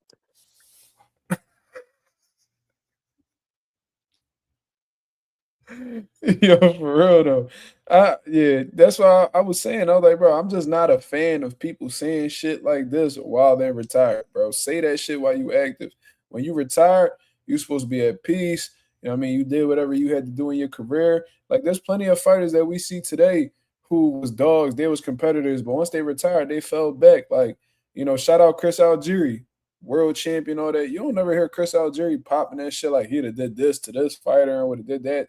Sergio Moore, you don't really. I heard him say some shit about who he said he would have beat. He said he would have beat Edgar Berlanga and all that, but you know he was asked that question. I mean, like Sergio don't go out of his way to say that he'll wash so and so, he'll do this, he'll do that. You know what I'm saying? Like, so if you're retired, you got to understand what comes with retirement, and part of that is turning that switch off.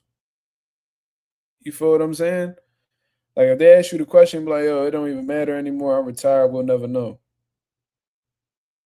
But instead, you popping it like, "Yo, you know what I mean? I would have did this. I'd have ended his career before it started. I'd have knocked him out." No, he said I'd have knocked him the fuck out. So there's a difference. Oh. It's a different type of tone in his, the way he's speaking. So with all of that put together, man, it just comes across as corny to me. I don't like when retired motherfuckers are people who made it seem like they done wrapped up their career still talking as if they active fighters. That shit is whack to me. Here's the optics, right? I don't know what's in his heart or his mind, but the optics are you saying all this shit from a safe space, safe place. Mm-hmm. That you retire and then you talk about what you would have done to him. Mm-hmm. Well, then you should have did it. That's the truth. If that's the case, if it was light work and this and that, then you should have did it. If not, then don't talk about it. Facts. That's where I'm at with it. And like I said, I ain't got nothing personal with Bull. I think that whole situation is corny, and I don't even know why this is still a thing. Because it doesn't seem like the fight's happening. And people got excited because now they think that the fight is happening based on that little clip. I don't. I think he gonna pop his shit in retirement. He gonna get all his shit off because at the end of the day, he was minimized and marginalized his whole career. And if you talk to him, it seemed like it was his whole life. And so he got this giant size chip on his shoulder that just won't come off no matter how much he succeeds. And that's a personal issue. That's something internal. That got nothing to do with Boots and got nothing to do with anybody giving you your just due. So and I his think childhood still haunting him. but Like go ahead. Mark, I'm sorry, and I'm gonna land my plane. This is my biggest issue. This is my biggest issue. Mm-hmm. If he does not come back, now before the climate was competitive, you changed the climate with that FaceTime. The climate was competitive. You just changed the climate with all that shit that you were saying at the end. So now, if you don't come back, where does it go from here? Well, Mark, you know where it goes from here.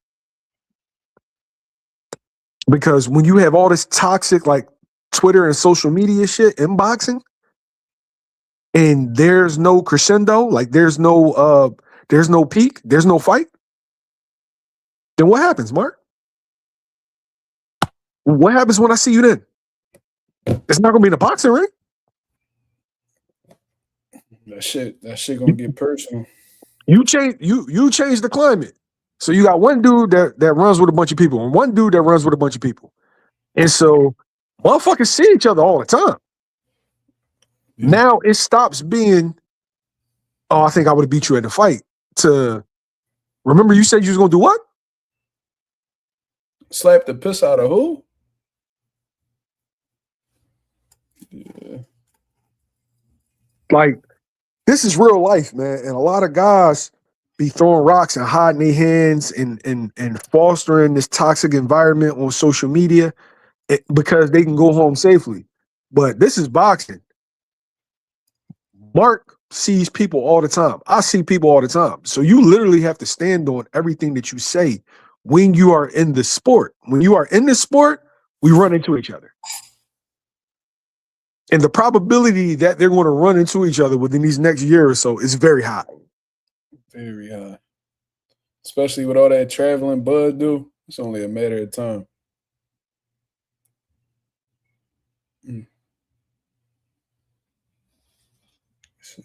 And you got to do everything that you said you was going to do.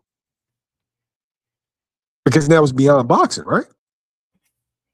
And then what's the first thing that's going to happen? People going to be talking about how dumb it was. But the reality is that everybody helped this climate. Because you sharing that shit.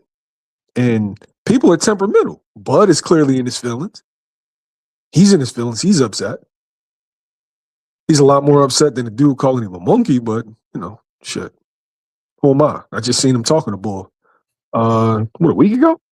In the UK? Yeah. Okay. Had luggage and all. Who am I to judge, right? Yeah. And even before that, he had his arm around his shoulder, recorded a video, all that. He was being real friendly with Teofimo. I'm just saying, bro. Yeah, shout out to the boy Nico Jamal with the $2 super chat. He said, Bud jealous. That's all he know. That's all he know. Bud, he know Boot's gonna do more. Shout out to Nico Jamal with the $2 super chat.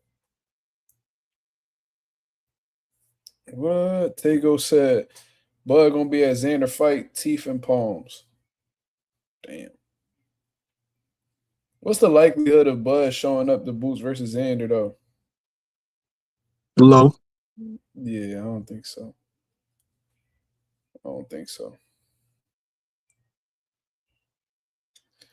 He said, yet they call Boots the Coon. Ain't that something? They definitely did. I remember that shit. I couldn't believe that shit. Bro.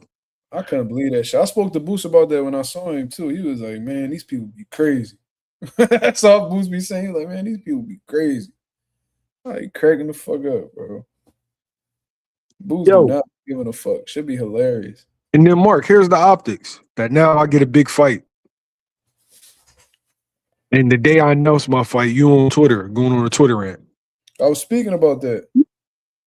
Like, it has, whether it's real or whether it's not, because I know perception isn't always reality, though, but it has a certain feel to it. Right. And for me, because at the end of the day, Bud is my brother, bro, go enjoy retirement. Like, if you saying that you riding off in the sunset and that you've accomplished everything that you want to accomplish, then enjoy it. But you don't got to shit on the next man to uplift yourself. You don't. And if you feel froggy, then jump. If not, get on the golf course. Mm-hmm. Come join the rest of us old heads, man. We waiting on you. What did Achilles said? He said, my brothers is waiting for me. He's like, all the guys that he murdered is on the beach waiting for him. We on the beach waiting for you, bud. Come join us, man. Nothing wrong with that neither, man. But I do, you know, this might be like, and maybe I'm just digging too deep, but like I personally feel like I think that's Bud childhood haunting me. Because based off of what he said, this ain't me making this up. Like his whole life, he just had to prove something. But once you get to a certain point in your life, Bud, you got to understand that some shit just ain't worth proving no more, right? And I think Bud has an understanding of that to an extent because, you know, when he's doing these interviews talking about his retirement, he's like, yo, I've accomplished everything. I've did everything that I needed to do. You know what I'm saying? There's nothing more to accomplish. That's why I went ahead and retired. But at the same, I mean, while you're saying that, you're hearing what these people are saying about Jaron Ennis. You keep hearing how people want to see you fight Jaron Ennis. You're hearing what Jaron Ennis is saying in interviews that has something to do with your name. And, you know, you're acting out as a result of that. And the fact that you are acting out in response to the fact that that's your response towards Boots, it lets me feel like subconsciously you feel like you haven't done enough. Because if you were truly satisfied, if you truly felt like you were, you know, vindicated in the sport and you did everything that you needed to do, some words coming from a young boy's mouth ain't really going to do too much for you. You know what I'm saying? Like, for instance, when Keith Thurman was out, remember when Keith Thurman was running his mouth trying to get that Floyd fight so bad?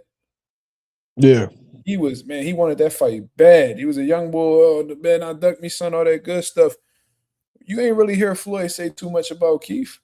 And whenever you seen Floyd do interviews, he was like, yo, man, like, I even heard him say one time, I ain't about to have these young guys beat up on me, man. You know what I mean? I'm going to be either fighting Andre Berto or Kareem Mayfield.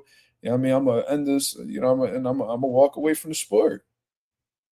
You ain't never really hear Floyd Mayweather running on social media, you know what I mean, saying, oh, that's what Keith Thurman's supposed to say.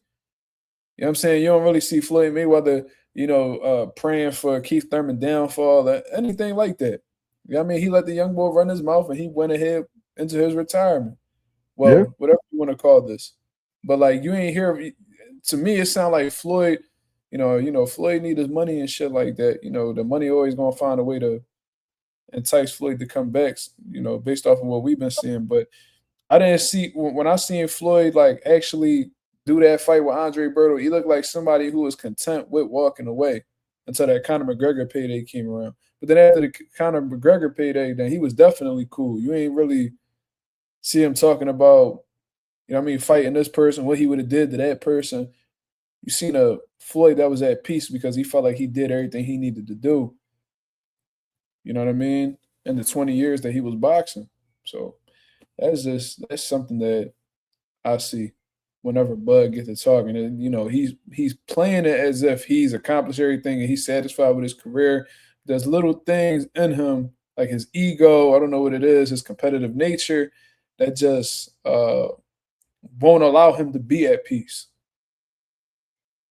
Yo, you remember Bo was talking crazy to Conor? He was like, "Who the fuck is that guy, man? Who the fuck is that?" Jeremy Stevens was talking Yeah, crazy. who the? No, he was legitimately confused though. He was looking around. He was like, "Who the fuck is that?" But when you are that, no, you don't have those seeds of doubt. The reason why you have seeds of doubt is because you doubt. They doubt and you doubt. But that's a plague because there's always going to be the next guy. That's just how this works. And as fast as you rose to the mountain, when I say as fast, is he went from great fighter, but weak resume to potential all-time great. And some people's calling him the GOAT within the span of 3 years. Mm-hmm. And still you feel like you got to come out because people's playing on your name. That's internal, bro. That's internal. And there's nothing that you can do, I can do. And mind you, I can run into him. I stand on everything the fuck I said. Everything. You have an internal issue that you need to work out as a man. And Mark, you ain't here yet. When you get into your late 30s and your 40s, you start looking back at everything you didn't accomplish, every chick that you wanted to smash that you didn't smash. There's a whole bunch of stuff. You got a list of regrets, and you get into this midlife crisis space, and maybe that's where he's at because he thought it would feel different. Mm. But I say this, and then I'm gonna hop off, and I appreciate you letting me get my shit off because I was tight all day, bro. No doubt. Be careful what you wish for. Because everything that you worked for your whole entire career, all that equity that you put in the whole career in these last couple of years, that young boy will hurt you.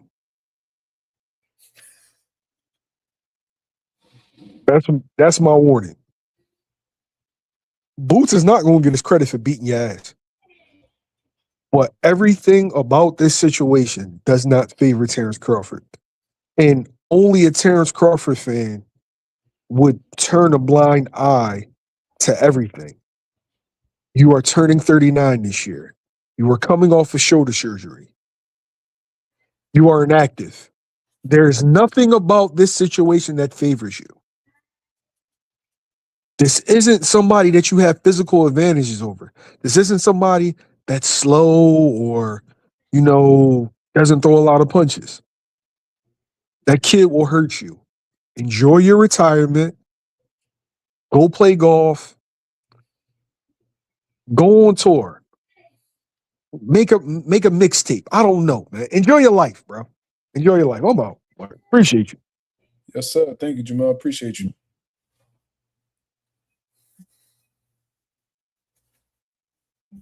All right. All right. Hope you guys really enjoyed that segment from Jamil. I'm definitely going to chop that up and post that tomorrow. So just for the people to see, yeah, I mean, this was a great segment. I didn't know that this many people would be in here, talking about this subject, but that just lets you know how much the fans appreciate, both of these guys, Jaron Ennis and Terence Crawford, and how there may be still some demand for the fight to happen between them two. But, that's my opinion on the whole situation. I just want to preface this. By saying that this is not a hate Bud video. This is not a shitting on Bud, but we do agree. We disagree with the angle he's taking. You know what I'm saying? We disagree with the angle that he's taking. If you're truly satisfied with your career, you are retired. If Boots truly doesn't bring anything to the table, if he's, a little fish in a big ass pond and you went and you slaughtered the big fish, you accomplished whatever you need to accomplish, you out with your assets and your faculties, then so be it, man. We support you 110%. But the way that you're responding as of right now, like Jamil said, it may show some type of internal issues. I don't know if it's a bit of insecurity on Terence Crawford's part. I don't know if he's just not satisfied with what he's accomplished in his career. Who knows? Only Bud knows at the end of the day. But if you are truly retired, man, be retired. There's no need for you to talk about what you would have did to this person and, you being built like that and, you getting physically violent with guys, and just taking things down a personal route. All of that talk is unnecessary, man. If you're truly at peace, how you claim to be, this wouldn't even be a thought that would, enter your brain. This wouldn't even be something that you would care to say out loud. So I really hope that Bud, during this time that he's retired, finds peace within himself, and understand that, he's a legend, first ballot Hall of Famer at the end of the day. And, you're 39 years old, bro. You know what I mean? Your time, that window has shut. You know what I mean? On your career, which is why you retired. You cited your body breaking down in training camps and, you felt like you accomplished everything you needed to accomplish. Cool. Let's act like we are in that chapter in life. And, there's no need to, bring up shit that you would have did. The reality is you didn't. So unless you're going to jump out of retirement to show that you could do what you say you were going to do, there's no point in having this conversation anymore. You know what I mean? It's not like Boots is harassing you. You know what I mean? It ain't like he, knocking on your door trying to get a fight with you. He out here doing his own thing. He's about to be going up against Xander Zayas for 2 major world titles at 154 pounds this summer. Let that man continue to build on his legacy. You know what I'm saying? And, people, of course, are going to ask you about that fight, and you can answer it however you wish. But the key thing is to not really get too adamant or animated about what you would have did to this person. We'll never know. That's just what it is at the end of the day. So I really hope that you guys enjoyed this live right here. I got to get up early to start my week tomorrow. So I'm going to go ahead and call it a night, man. I appreciate everybody that came through and show love as always. Y'all can go ahead and hit the like button on the way out. That'll be very much appreciated. We do these lives on a regular basis. I'll be back at y'all with another live tomorrow night, 10:30 p.m. Eastern Standard Time, to continue cooking up on what's going on in the boxing world, man. I'm going to lay back and watch this interview that Bill Haney just did on $1 Million Worth of Game. If y'all didn't see it, go check it out. From what I saw, it was a pretty solid interview. So I'm on my way to go watch that. Hopefully y'all do the same. I'll be back at y'all soon. Until then, hope you guys have a blessed, beautiful one. I'm up out of here, man. Peace.